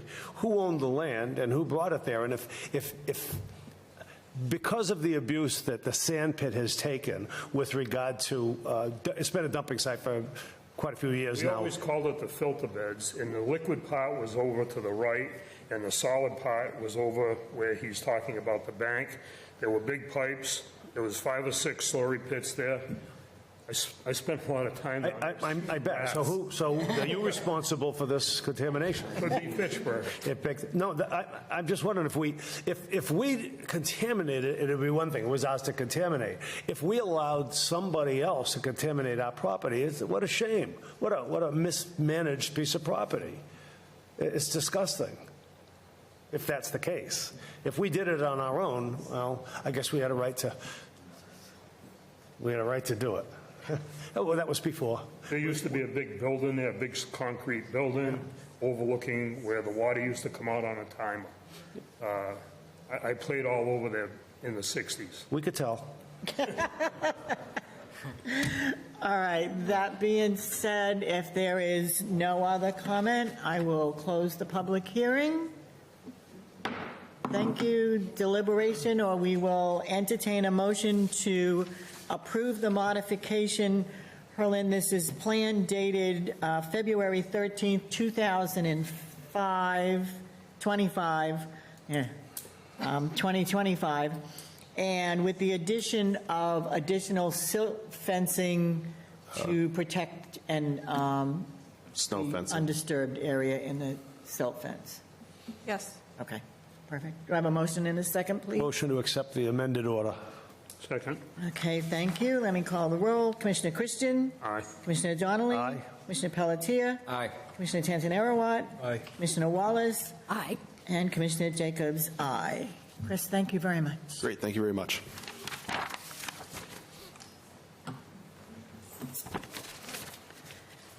And that concludes our public hearings for this evening. Next on the agenda, Mr. Baker, you have an update for us on the Jewell Hill Trail Boardwalk. And welcome. Thank you.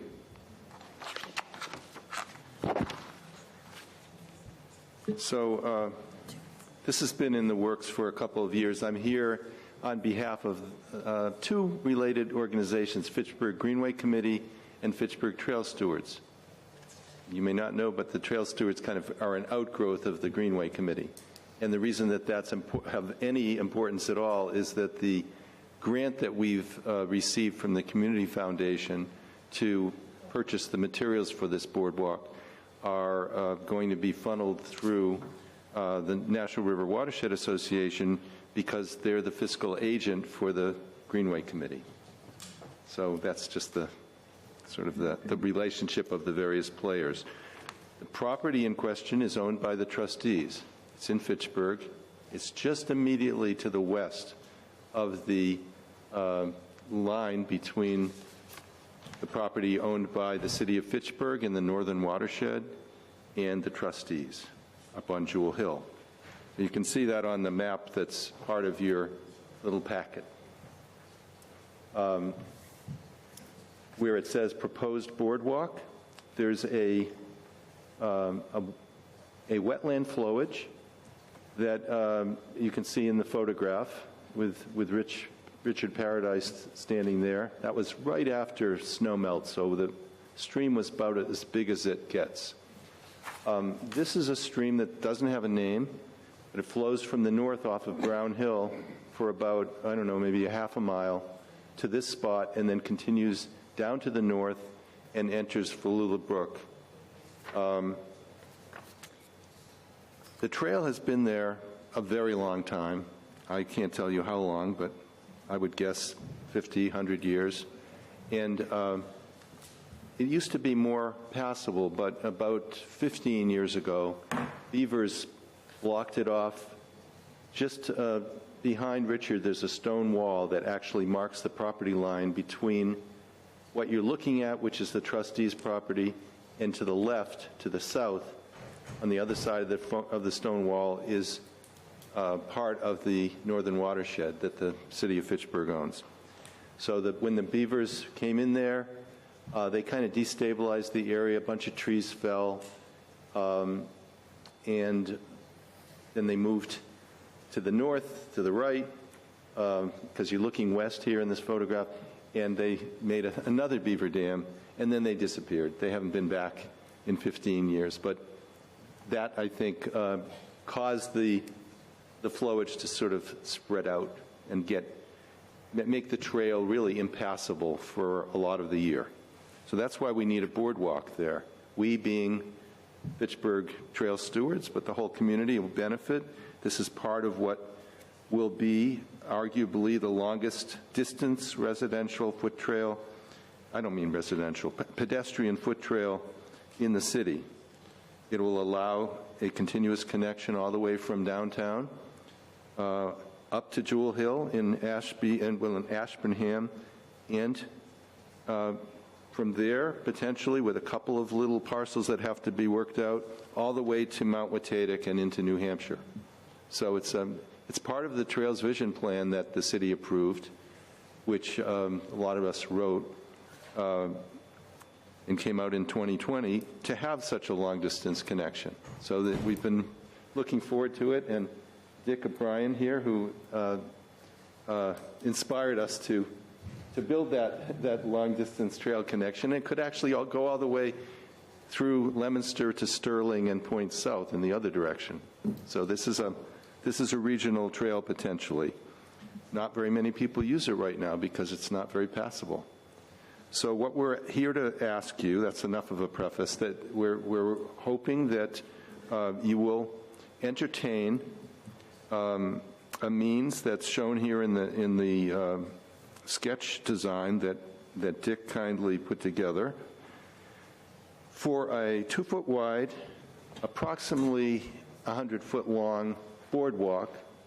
It will only be 2 feet tall. It will not have any railings, because when it's only 2 feet tall, it doesn't need railings. But it will permit passage on foot, and made very stoutly out of marine dock hardware.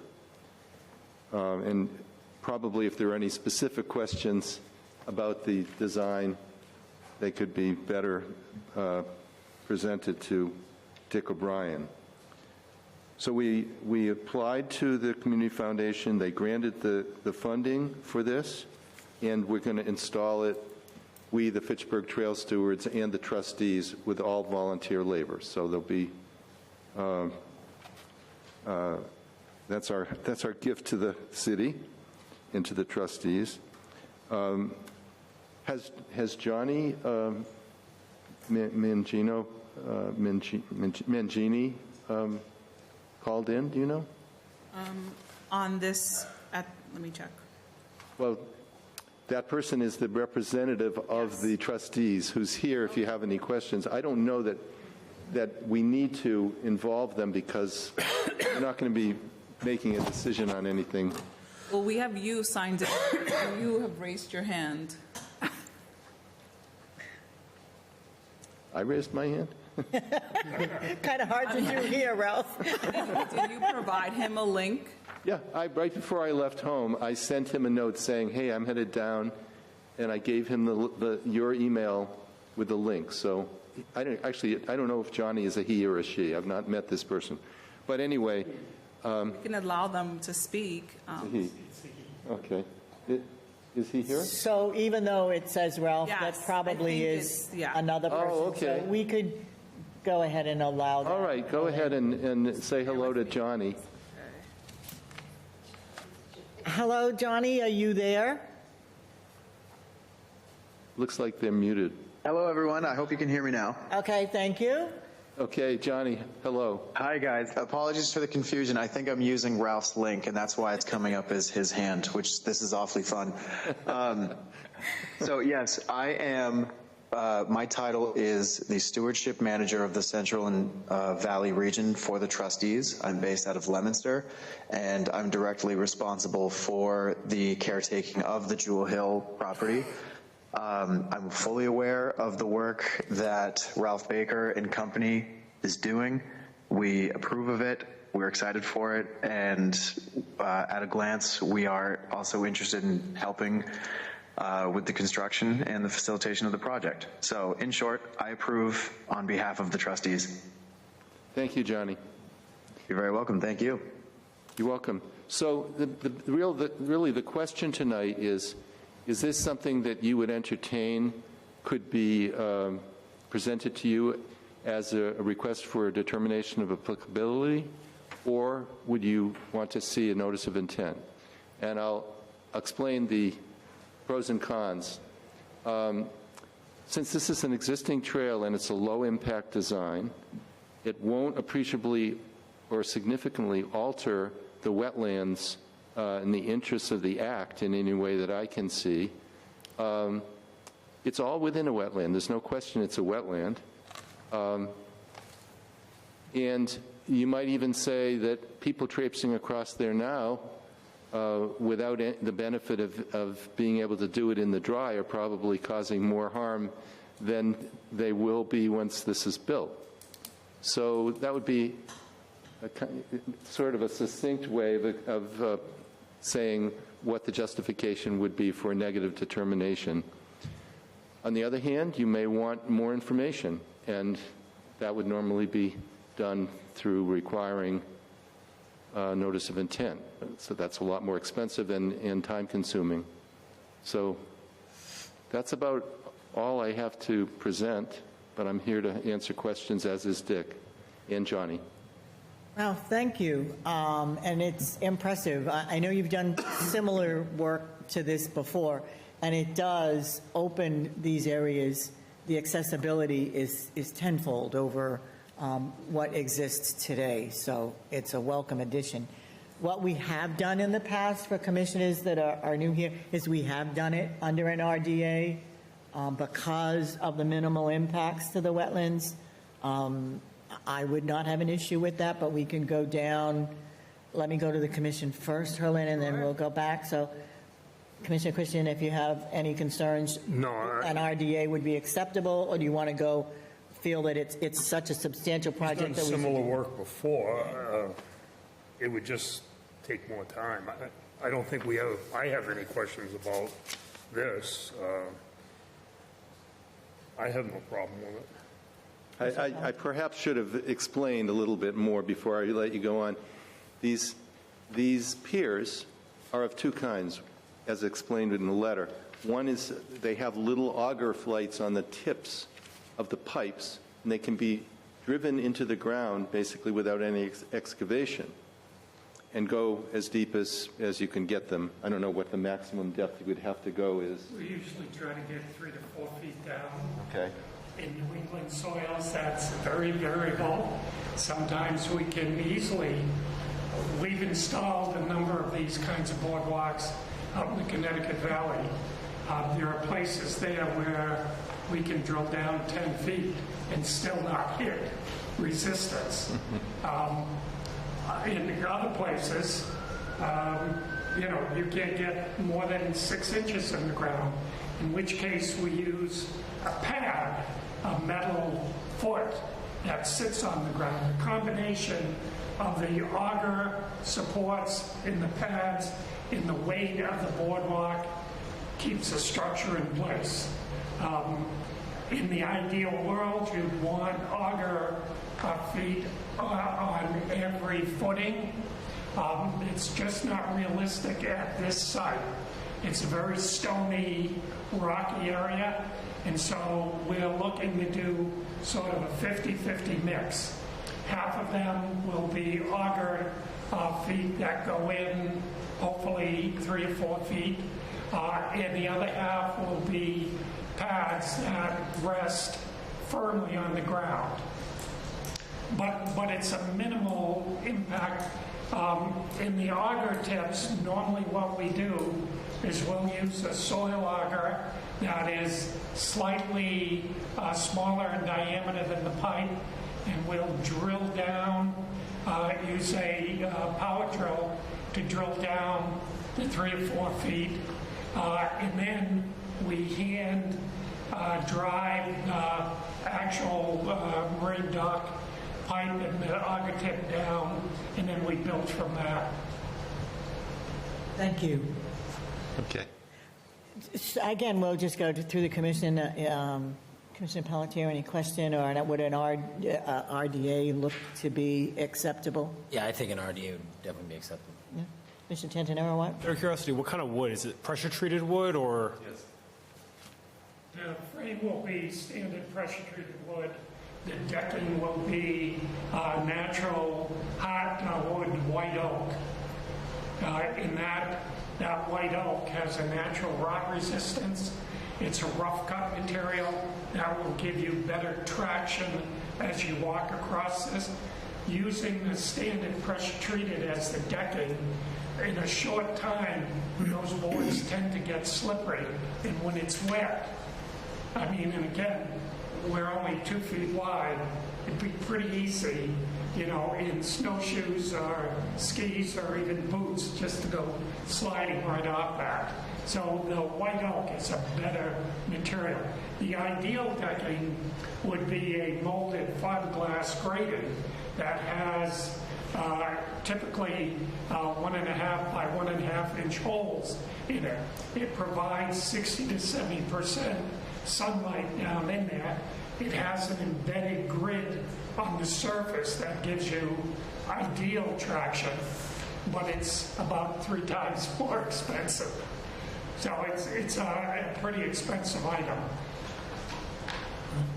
And then what is the longevity? Like, what is the maintenance upkeep? Is this come back every 15, 20 years to do replacements? No, I would expect you should be able to, because again, we'll be out of the water. Yeah. So all of the wood will be above ground and out of contact with the soil.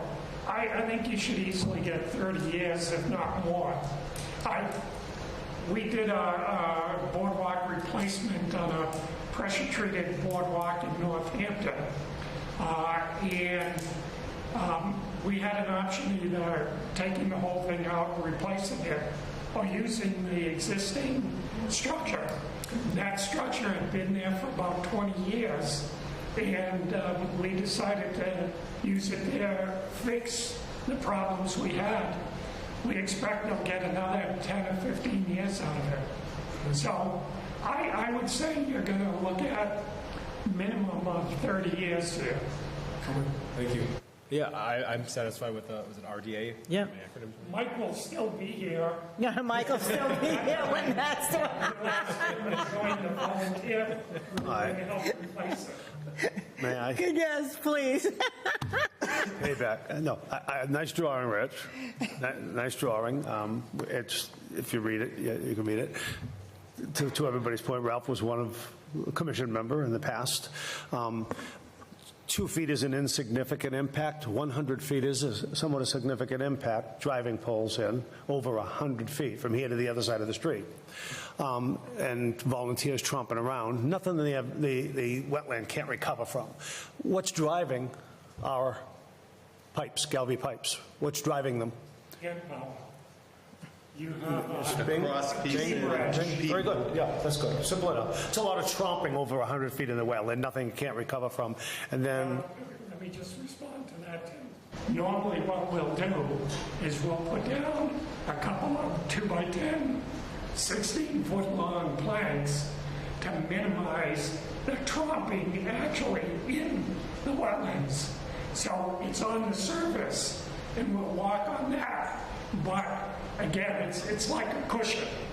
yeah, no problem. And 100 feet, he couldn't fit the 100 feet on his plan.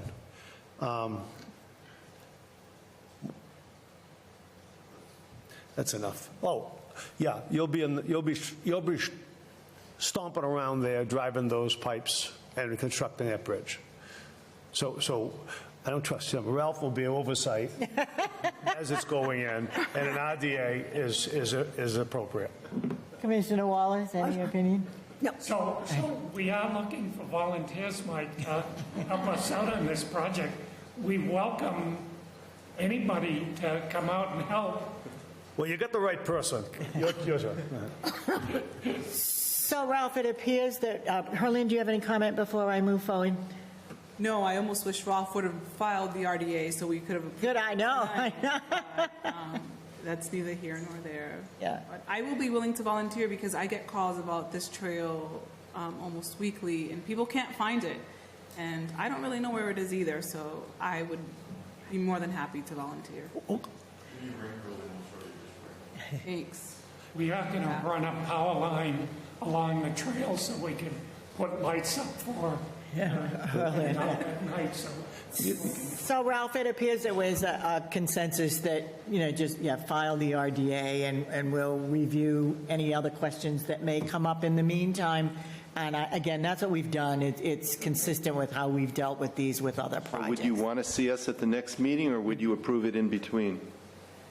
We don't meet in between, so it'll have to be at the June meeting. All right. Yeah. Well, we'll see you then. Yeah. Thank you very much. Okay, thank you very much. A nameless brook, you said. Yes. And you'll have the name of the bridge. And Joyce's Jaywalk, I don't know. Go ahead. Gentlemen, thank you very much. Thank you. And thanks to Mike, too, because he's part of our group, and you all know Mike, I think. We all know Mike. He's helping put together the RDA. Yeah.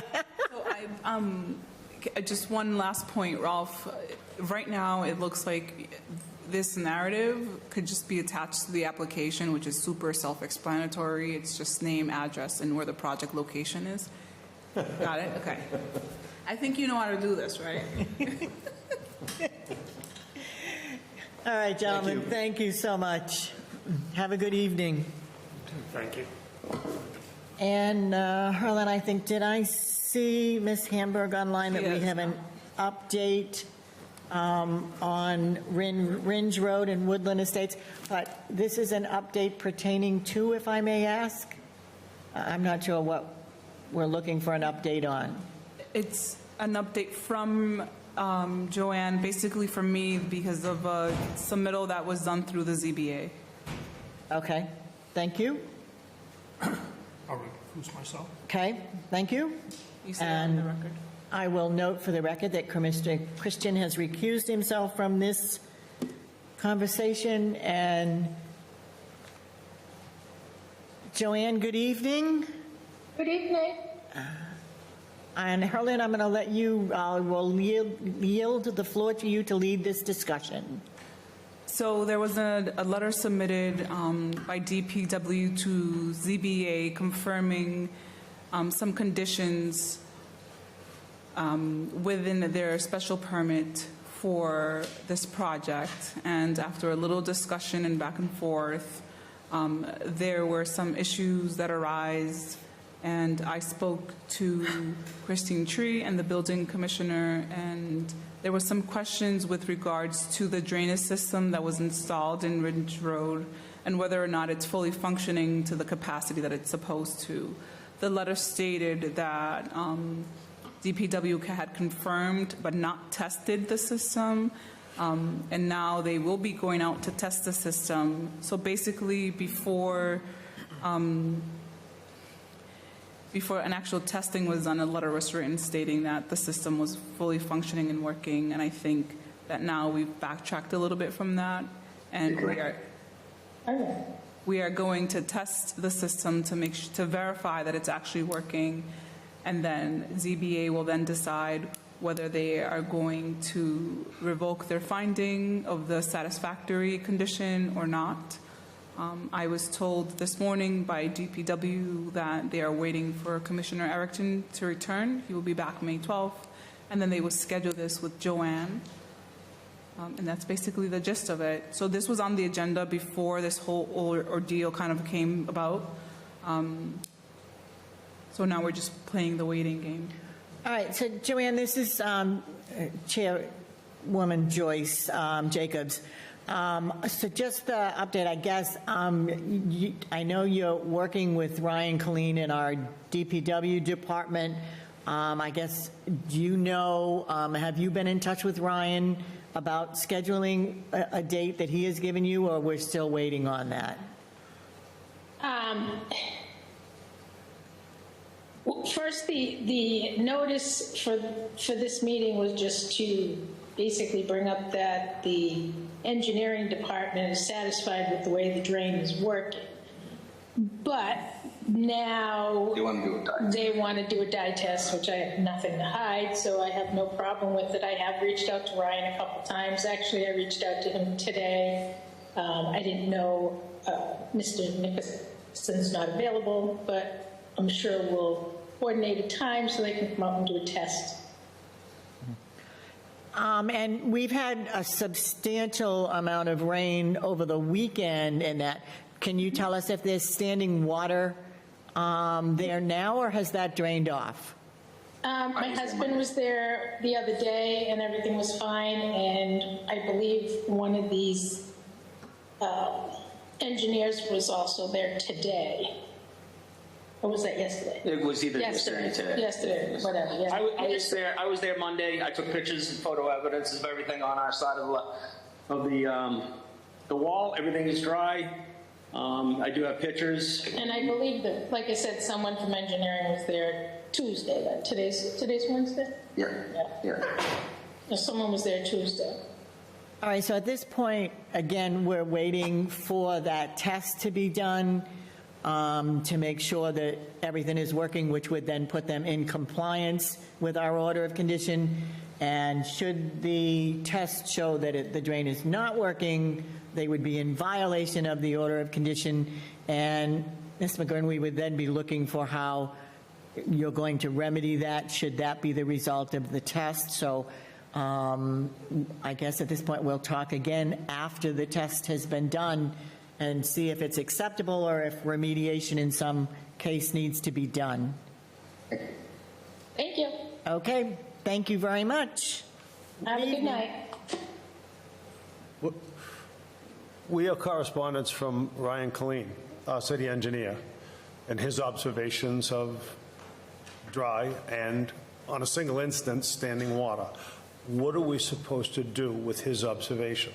He did it, he went out there, he said, it's shared with us. What are we supposed to do with it? It's like a single instance of something not functioning.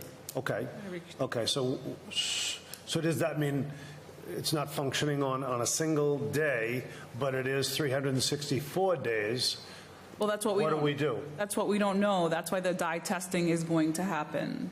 They're going to bring in a truck, like a tanker truck with dye in it, and pump that through the drainage system to make sure that it is going to the detention basin at the bottom of the hill. And they can determine, I think, how quickly it actually... So this document about water backside of the inflow is not significant to dye going to the detention basin. Well, it is if we think that the drain's not working. And that's what the test will show. It doesn't indicate whether the pipe was not flowing. From the get-go, I questioned the elevation of the outflow pipe. And that doesn't indicate whether the pipe was full and the water backed up. There's no indication on this document that the pipe was full and the water backed up. If the pipe was empty and the water backed up, then the elevations were off from the get-go. I just don't know what we're supposed to do with this, that's all. And he's our engineer, and he went out on our behalf, or zoning's behalf, or planning's behalf, or... We don't know on whose behalf, to be honest. I only got the letter after the fact, and that's why I put it on the agenda, because I had a few questions. Then other things arose afterwards, after I brought up the questioning as to what were the conditions, how often was the pipe inspected, and that's why we're putting a pause on that letter, and they are going to test it. So that letter might be modified, or his opinion might be modified after the test is done, if I'm understanding Correct. that right? Does that make sense to you? Yeah, it does, but observation about water elevation. Again, if there was standing water in the pipe, I get the dye test. If there was no standing water in the pipe, but it was in the detention, that small basin, the receptor there, not on the other end, but on the northerly end, then they're two different issues. So at this point, I think we're just waiting for Ryan's either confirmation of that report or a secondary amendment for what he finds out. Any further questions? Nope. Okay, thank you. Commissioner Christian, if you'd like to rejoin us. And I think what I would like to do, because we have some housekeeping things to do afterwards that we would like to take out of order, because you ladies have been here, all night already anyway. So I do understand that you would, under miscellaneous, you would like to make some comment about fluoridation in the water. And I would just like to say, you're welcome to make your comment no more than 5 minutes or as briefly as possible. I timed it to 5 minutes. I wrote it out and timed it to 5 minutes. Okay. But fluoridation in the water is not within the jurisdiction of the Wetlands Protection Act. I'm going to address that. Okay. State your name for the record, please. Yes, my name is Karen Favazza Spencer. I live in Leominster, but I'm here representing a group of Fitchburg residents as a volunteer subject matter expert. I imagine you've heard that Utah and Florida passed state laws banning water fluoridation.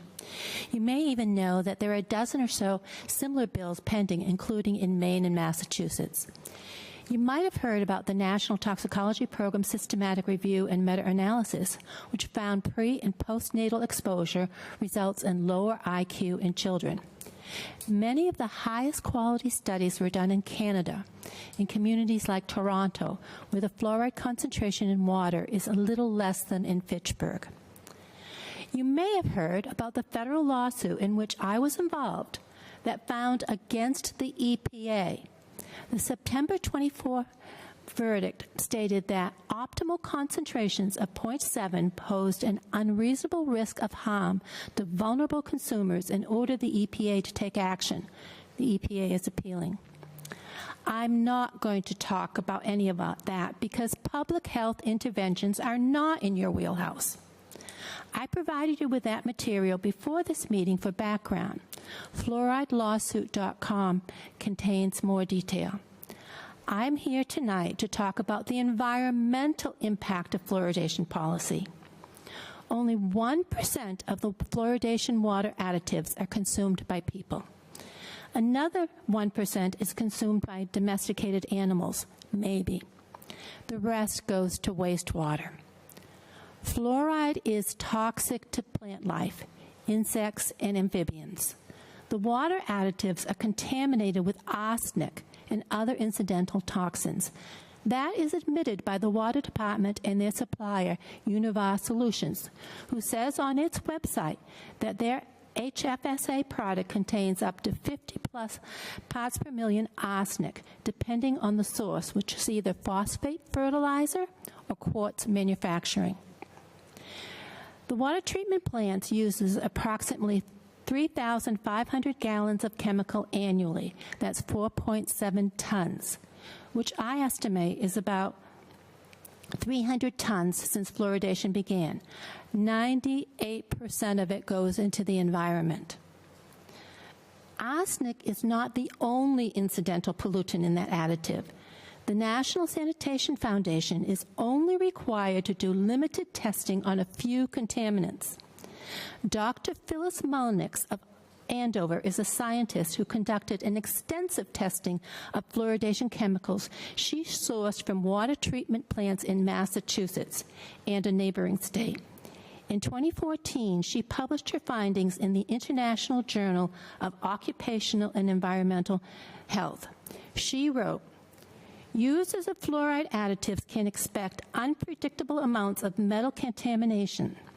Findings from this study indicate that the fluoride additives deliver a larger portion of the daily aluminum intake than previously realized, and unknown concentrations of aluminum fluoride complexes are reaching consumers via fluoridation." Dr. Mullenix continued, "Barium and aluminum levels approach those that the EPA found in samples of electroplating sludge, river sediment, and hazardous soils. Contaminant content creates a regulatory blind spot that jeopardizes any safe use of fluoride additives." Commissioners, none of these toxins magically disappear. Not the arsenic, not the aluminum, not the barium, not the cadmium, and certainly not the fluoride. They build up in our environment and seep into our groundwater. Utah had an overfeed in 2019 that sent many to the hospital. It took the water treatment plant 2 days to realize the feed was wide open, despite calls from the community about sickness and bursting pipes. Fluoride is corrosive. Then it took the health department over a week to notify the public. Utah is discovering that it is very hard to get rid of their fluoridation water additives because when not used as an additive, fluoridation chemicals are characterized as hazardous waste. That means instead of being regulated by the lenient NSF rules, they are subject either to the Resource Conservation and Recovery Act or Federal Insecticide, Fungicide, and Rodenticide Act. My Fitchburg colleagues and I have two simple asks for you tonight. First, will this commission send a letter to the Fitchburg City Council like the Gloucester Conservation Commission did, and I sent you a copy of that, advising them that, in your opinion, fluoridation is bad for the environment and should stop? And two, would you, as a group or individually, testify to that in front of the City Council when fluoridation policy comes up again in the next few weeks? I am delighted to answer questions. Please, what more do you need to know? Ms. Spencer, thank you for your comments. If there are there any commissioners that do have any questions or any comment? Not at this time. So we will take that under advisement.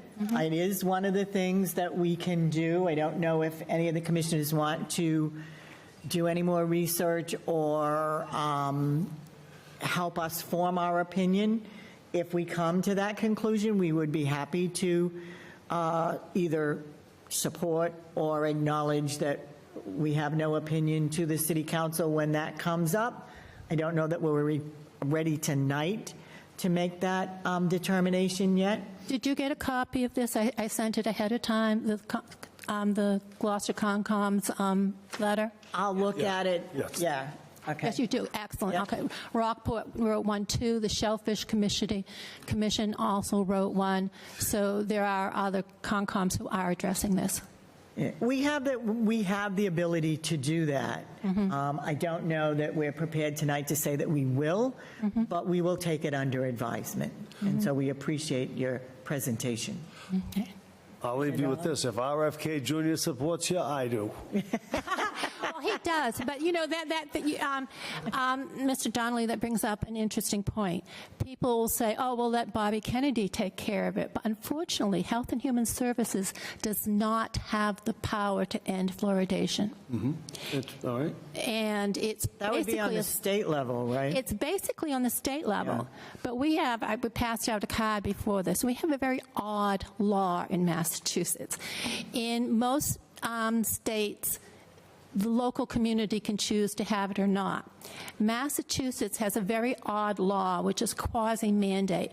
Once fluoridation is in the water, it can't come out unless the Department of Public Health advises it comes out. So it's a very, very odd law. As I said, some states are taking it out. Pennsylvania just filed a bill yesterday to take it out because of all the signs showing harm. But again, as I said, if you look at the information I sent you, there was a letter to the MWRA. It had a whole page of environmental references about how it's toxic to plants, it's toxic to insects, it's toxic to amphibians, it's toxic to everything.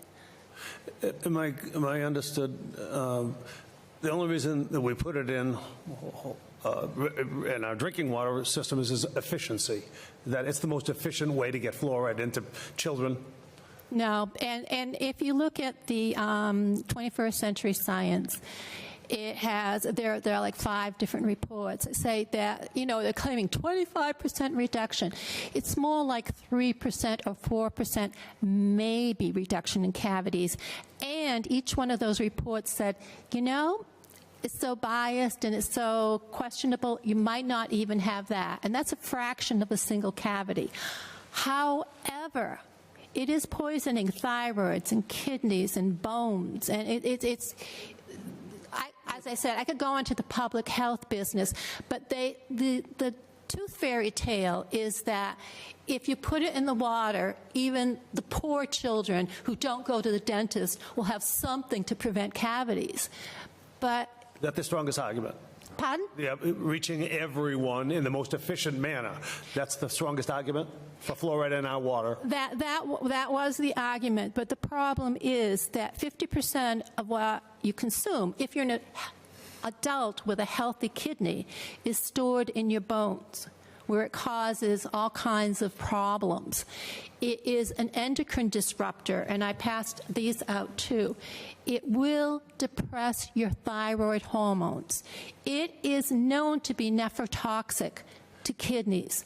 So thyroid doctors and kidney doctors, and now even OBGYNs, because of the studies coming out saying that it's causing more learning disabilities and lowering IQs, are advising their patients, pregnant women, bottle-fed babies, people with thyroid disease, kidney disease, arthritis in their bones, not consume fluoridated water or anything created with fluoridated water. But again, I'm getting back to the health. I wish I'd written down this comment, but I see if I can remember it. A group of dental advocates had a report written, and they were trying to promote fluoridation. But the one thing that really stood out from that report was the analyst said, well, since fluoride forms strong bonds with metals in the environment, the long-term impact on the ecological environment is unknown. You had me when you said it was a welfare program. But the fact of the matter is, it's a municipal decision, and the Board of Health will die on that hill because money. One thing that Bobby Kennedy can do, and I'm waiting for him to do it, is Health and Human Services has a $100 million budget a year to promote fluoridation. That money funnels down to the Massachusetts Department of Public Health, where it pays salaries for people to promote fluoridation. And it funnels down into the communities, local communities as well. So I'm waiting for him to slash that budget, and maybe then we'll see something. But people don't like to say they were wrong. And they certainly don't like to say, oh, we've been putting poison in your water all these years and telling you it was good for your kids' teeth. So they're going to die on that hill. That's why I think that the conservation commissions and the environmental people should really step up. Not asking you to die on any hill, just to look at the science and say, you know, in our opinion, since between 99 and 98% of this stuff goes into the environment, where the long-term ecological impacts are unknown, and it's contaminated with cadmium, barium, lead, arsenic, even sometimes uranium, and we don't even test for that stuff because we only test for a few things. This is probably not a good idea. I'm originally from Gloucester. The fluoride we were using was sodium fluoride, unlike the hydrofluoric acid Fitchburg is using. And we were sourcing it from the pollution control devices of metal factories in Shanghai, China. We were literally putting Shanghai smog into our water. So, as you can see, I'm passionate about it, and I was requested to come here because I have some expertise. I was part of the trial. I've even co-authored a study that was published in a science journal on this. So I'm happy to send you any more information if you want. But this is something that I truly believe that the Conservation Commission should have an opinion on and state it. Then walk away if you need to. We'll take that under advisement. If we, as we research in that, if we need any information or any additional information, we will let you know. And we will keep an eye out for when this is going to, should it be brought before the council? Yeah. And then we will decide on if it's appropriate for us to issue an advisory letter. And if it is, if we all deem that it is, then we will be happy to do that. Well, I would really appreciate it, because I think that if nothing else, I hope I've opened your eyes a little bit to this issue and that you do follow up on it, because I think education is what's most sorely needed. And I've observed you tonight act very professionally and be very concerned about the environment. And so as I said, I think that is in your wheelhouse. Okay? Thank you very much. Thank you for coming. Ladies, thank you for being here. It's already in our toothpaste. It's already in our toothpaste. National has free dental. By choice. By choice. Yeah, you can buy all natural stuff that doesn't have fluoride in it. You can yeah. buy fluoride by choice. Yeah. Doesn't have to, not dictated by government. The dollar store has some fluoride in it. You have to pay more for the non-fluoride. Let's make America great again. Yes, sir. All right, ladies, thank you for Sally. You know. Can I make a comment? Karen, you got your 5 Keep you minutes. so late, but thank you so much. I would like to make a comment.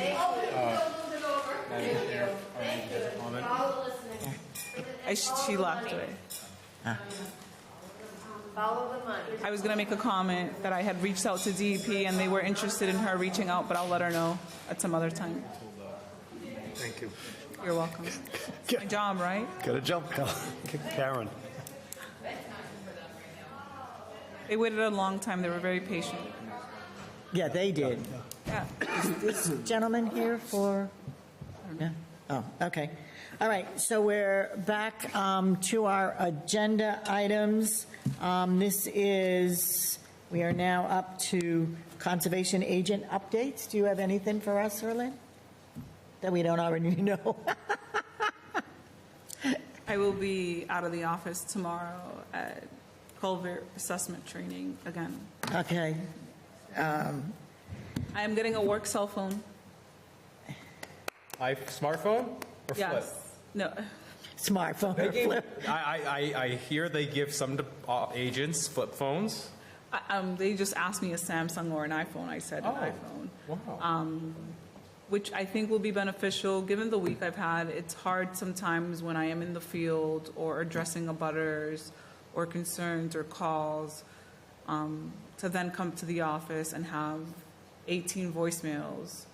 You know, if I can have a work phone where I can kind of do two things. If I'm driving somewhere, I can actually talk to people at the same time.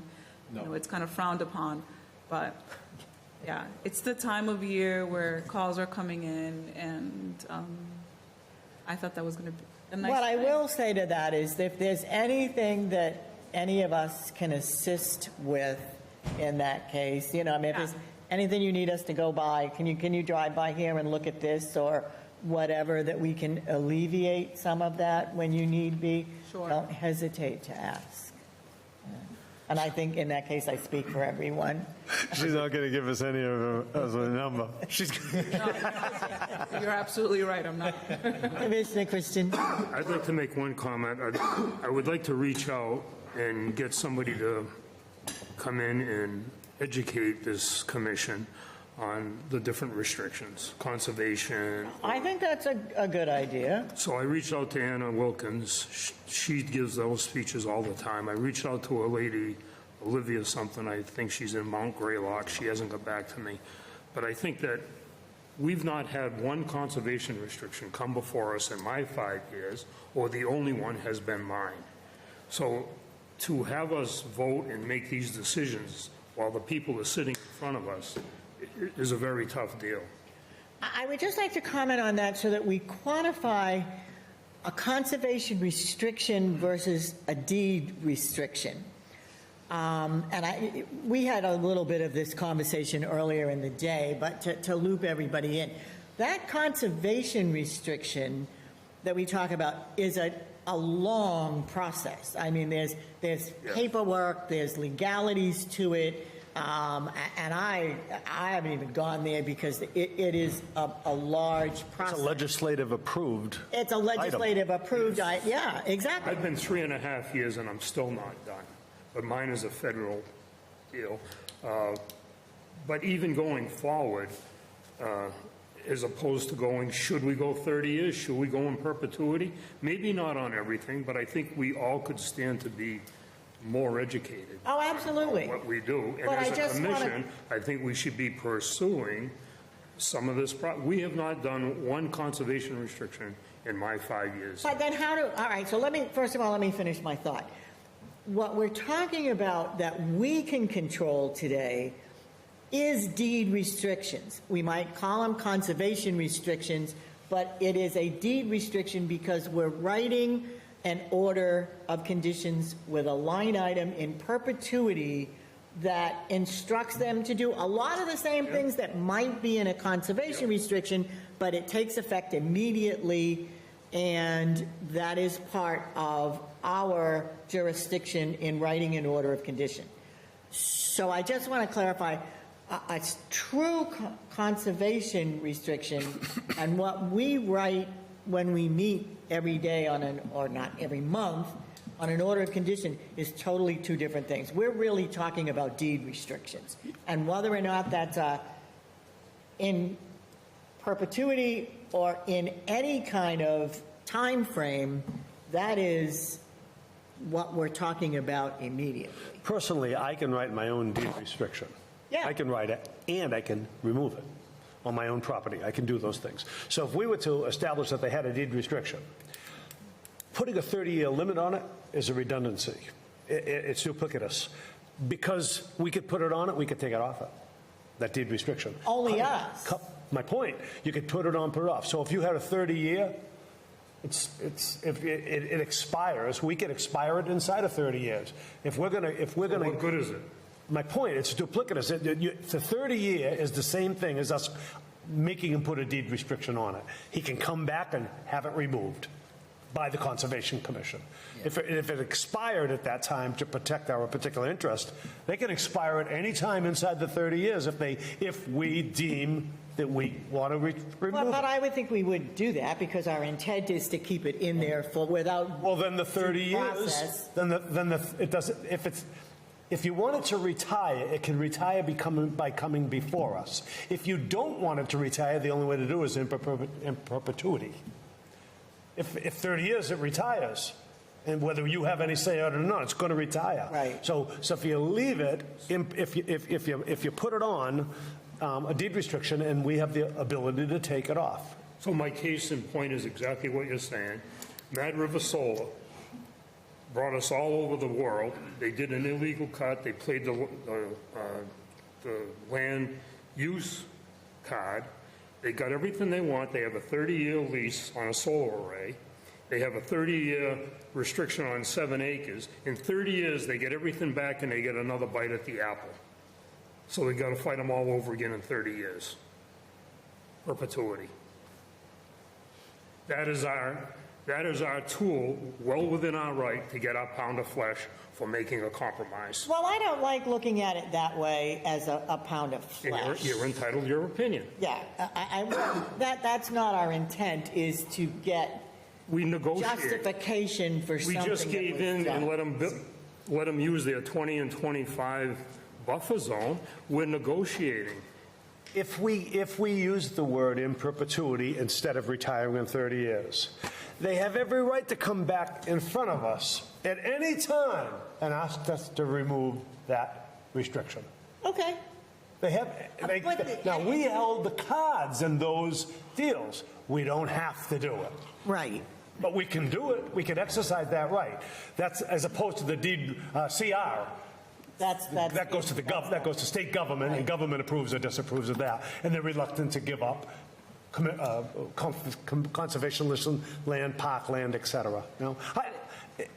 Isn't that the case with everything else? Like, isn't that the case with an order of conditions? The applicant can come back and ask the commission to change, remove, add, amend, modify. So it's the case with everything else. I don't think I don't understand. We hold the cards. Well, we do, We've always but then, held so the I guess, cards. what does in I don't- perpetuity do if they can come back and say, I want to change it? I mean, that's what I'm concerned about, is if in fact that is the case, that we could authorize a change or another commission could authorize a change, how does that then become in perpetuity? Or am I not understanding? This is exactly why we need to bring somebody in, somebody that knows the answers. We've had multiple conversations, Joy. You have your opinion, I have mine. I think so the in perpetuity means they will forever need to always come in front of the CONSCOM. All right, so that's not that can't be reversed. Correct. It's just they have to come. Forever. So I think that under See, I didn't look at it that way. I look at it logistics as of my mind in says perpetuity means they can't change it. They can't. We can. We can. we can.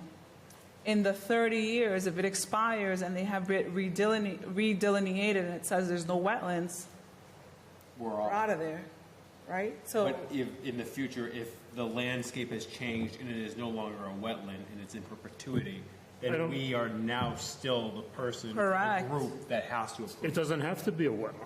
It doesn't have to. It doesn't have to We be can also that. protect wildlife habitat. Correct. That's in That our was just- interest of the That conservation. was just the example I was using for that. It doesn't have to be a wetland. It was just Right. the reference I was using for an example. No, that But makes sense. that's it. When it's the 30 years expires, that's it. You're done. All right, so let me also clarify that I did not take, and I know, Mark, you misunderstood this, and I will say that for the record. I did not take a stance on this is how I wanted to proceed, but it is an option. And we ought to be able to have these kind of discussions to say, is it something we're interested in doing? And apparently we're not. And I'm fine with that. Correct. Yeah. So I have no problem with that. And I totally agree. I wouldn't mind learning more about what it takes to put a conservation restriction in place. And even the way that we're pursuing as perpetual conditions. Is that the best way to enter the deed restriction that we can put in place immediately? And I don't know who can answer that question. I guess it becomes an enforcement issue. When you put something in, then there has to be an enforcement agent to it. Right. Correct. You're making work for yourself if you want to do that. What makes it if you're stand? not gonna, if you're gonna put it in, you're not gonna enforce it. Save your breath. Don't go through the motions. Don't do that to the public. Government intrusion is way too much already without even making it more. You know, so it's I use it judiciously, I guess. You know, and I think there's a difference between maybe there isn't. When boards choose to use the 30 in case things change, well, for me, the thing that changes is people's greed. It never gets any easier. It gets more greedy. And land has value. And the value increases, and at some point in time, the money's more important than the environment. The money's more important than a two-family house, three-family house, this, that, the other thing. When government sticks their nose in, it's always been not about greed, it's about survival. They want, we got to take. Well, how can we get the most out of it?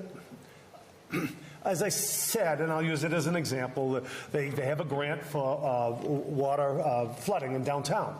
And I explained to the architect or the person in charge that there's a land down there at the Johnsonia building that's advertised for sale. Now, if they cared about flooding and they wanted open space and green space and this, that, or the other thing, there's a green space right downtown that would satisfy part of their interest. Greed doesn't allow them to leave an open space on that plot of land because freaking has land value and they got to develop it. You have these competing interests. As soon as you have competing interests after 30 years, money's going to win.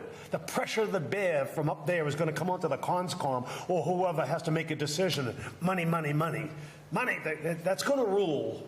Even good decisions, money's going to rule a good decision. And the perpetuity doesn't allow for that. 30 years does allow for that. Greed and government. Keep government out of it, and greed is good, but. All right, so, I also want to say that, I know I stirred the pot here a little bit, and but that's a good thing, because it's input of how we want to approach projects before us. I think it's a great idea to offer the options to the commission and to the applicant. I think there will be projects in front of you guys where the 30-year restriction might be appropriate. Might be. Yeah. And then you have that to consider it. But if you're always putting things in perpetuity, then you don't ever have that option. Right. And so that was Or the other way around. Use it judiciously, where it belongs. Exactly. And that was my intent, that, just because we've done it this way all along, we want to make sure that are there other options to us, and are we, how do we feel about using those options? That's all. This is always just to start a discussion. Somebody's going to say, I'm not going to say who, the highest and best use of the 6 acres over there is farmland. Someone's going to, the highest and best use of that land is farmland because it abuts farmland and accessible for farmland. That's the reality, whether it ever comes to pass, but who else can use it? Who else can do anything with it? And he also has a solar array over there. Could be, and that's part of farming. You know, they're growing electricity. They get farm subsidies for solar arrays. Well, so my last comment is I just appreciate everybody's input. I know, like I said, I stirred the pot a little bit, and that's okay. I want to do that. I want us to think sometimes outside the box. You wanted to have the conversation we had tonight? Yeah. You're sick. You know, I have a thick enough skin, Mark. I'm fine. Anyway, so, and look, I would expect, you know, if nothing else, as long as anybody else wants to put up with Mark's conversations, if there's something that you think that we should throw out for us, that's part of what this open discussion is about. And it's not just, you know, it's like, you know, let's take off the glasses or let's take off the blinders and see, you know, how do we manage things and how do we look at things? That's just to open the door and have the discussion. I think you're absolutely right. I'm just being intrusive and making my own opinion heard. But I came in tonight with the expectancy of a 30-year, and I had spoken to Joyce, and I said, 30 years is it. There's no reason to put it in perpetuity. And then you said something, and I was like, oh, that makes sense. That's right. It's a discussion. It's always a discussion. And you swayed my opinion Yeah. while I was sitting here. So I feel like the input is necessary. We're all different people with different mindsets. So. And we look at it through different lenses, but I want everybody to be heard, where they're coming from, and all the, you know, all the opinions matter, and how we operate matters. So then we have one more probably really quick thing, because there's nothing else unless we have anything. Violations and enforcement, couple of really quick updates. Sheldon Road, they're working. They've taken out, and Helene, if there's anything that you want to input, after some fits and starts, you know, because it snowed and they're trying to get equipment in there and whatever. But the gravel road has all been taken out, graded. They haven't gotten to the pipe yet, but they're working on that. And the, Helene, I don't know if how accessible, and I don't want to put you on the spot here either, but anyway, we're progressing. Now, look, they got 3 more weeks. It's a June 1st deadline. Now, whether or not they're going to get that done in 3 weeks, we'll see, but there's progress being made. And then, again, anyone who's on that violation, there's where the road used to be. That's not loomed and seeded yet, but it will be. And he's got, on the plan that we looked at, there's all kinds of trees going in there, and all the washouts been addressed. So they're working. And for those that are on the committee for Farmers Avenue, Helene, I think he's very close to being done there. He's done. He just called me today and said they put up the signs, and I am going to go over there Tuesday because he's off from work. Okay. So in the next few weeks, we'll get that group together and take a look at Farmers Avenue. And those are the updates on violations. I'm betting that Birchmount Club, that they're abutting a cold water fishery. I don't know what significance that has with Conservation Commission interest, but cold water fisheries have a higher standard than others. That water coming out of Metaggets. North of Metaggets, it's cold water. And has anyone seen them since they breached the dam or opened the dam and doesn't hold back water at Metaggets? Mm-hmm. He was complaining that they couldn't fish there. He fishes there.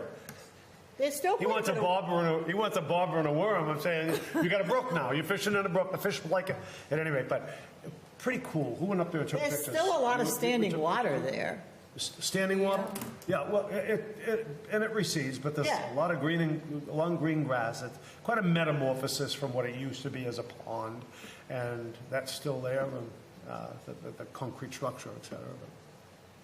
All right. Does anybody have anything Some else? mushrooms. Oh, yeah. I'm going to type some morels. No, really? Yes, but Mike wouldn't try them. But did you? So do you want I don't me eat to mushrooms. track down Anna Williams? Yes, I would. If you can set that up, and what we will do is schedule like a separate meeting. I mean, because we're all going to be together, we would have to post it, but it would be an instructional, not it would have to be open to the public if anybody else wants to attend, but I would. Other Conservation Commission members, you probably get some takers. Yeah. You mean from other districts or? Yeah, Westminster, Lunenburg, Leominster, et cetera. Yeah, if we're going to Make do it worth that, a we while have to her show come up, in and do you a know? She presentation. gives that talk quite often. Yeah, sure, that would be. Yeah. She's in Washington. She is in Washington this week. She was supposed to meet me, but she's like, Yeah, since we would, many of us would be here, we would have to post it as an open meeting, but we could invite other members from other commissions to In my listen to. mind, I'm just trying to process because there is training happening from legal coming up in June, and I don't know if that's something that they have. I know that Anna works for North County Land Trust and might have some direct knowledge, but I don't know if it'd be better coming from legal. Training on how to run a meeting or training on specifically conservation restrictions? Because that's what I think Mark is talking about, right? Correct. But what I'm trying to get at is if legal is already, I don't know what the training is for, but it's training for boards and commissioners. And if they have somebody who has insight on restrictions, it would also be a good idea to incorporate that into it. Yeah. because It's the legal department, so we could do both, is what I'm trying to say. Okay, yeah, absolutely. The library, have the library pay for it. Pay this woman for her time and take it out of library funds. Out of library? Is that an order? Is that an order? No, it's a suggestion. We have WPA funds if continuing education is beneficial to the commission. We have those funds available. What's WPA?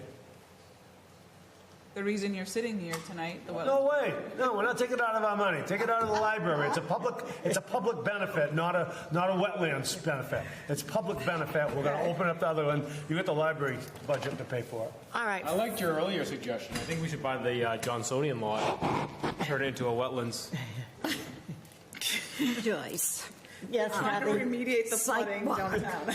Perfect. Have it fun. When we close this meeting, would we please do the minutes? That's British And Club. Dan can shut Yeah, this down. Harleen will send us, Harleen, you'll send us out dates when you think we have for the site walk for the British Yeah. Club. Yeah, she'll let We us still know. have minutes on the agenda so that we can wrap this up. Yeah. Motion to accept the minutes. Okay, so hearing we have minutes to accept, so do I have a second? Second. Okay, all in favor by voice vote? Aye. Any opposed? None. That has passed. That's it, right? And I read them. Okay. All right, hearing no other business, our next meeting is June 4th, 2025. Do I have a motion and a second to adjourn? Motion to adjourn.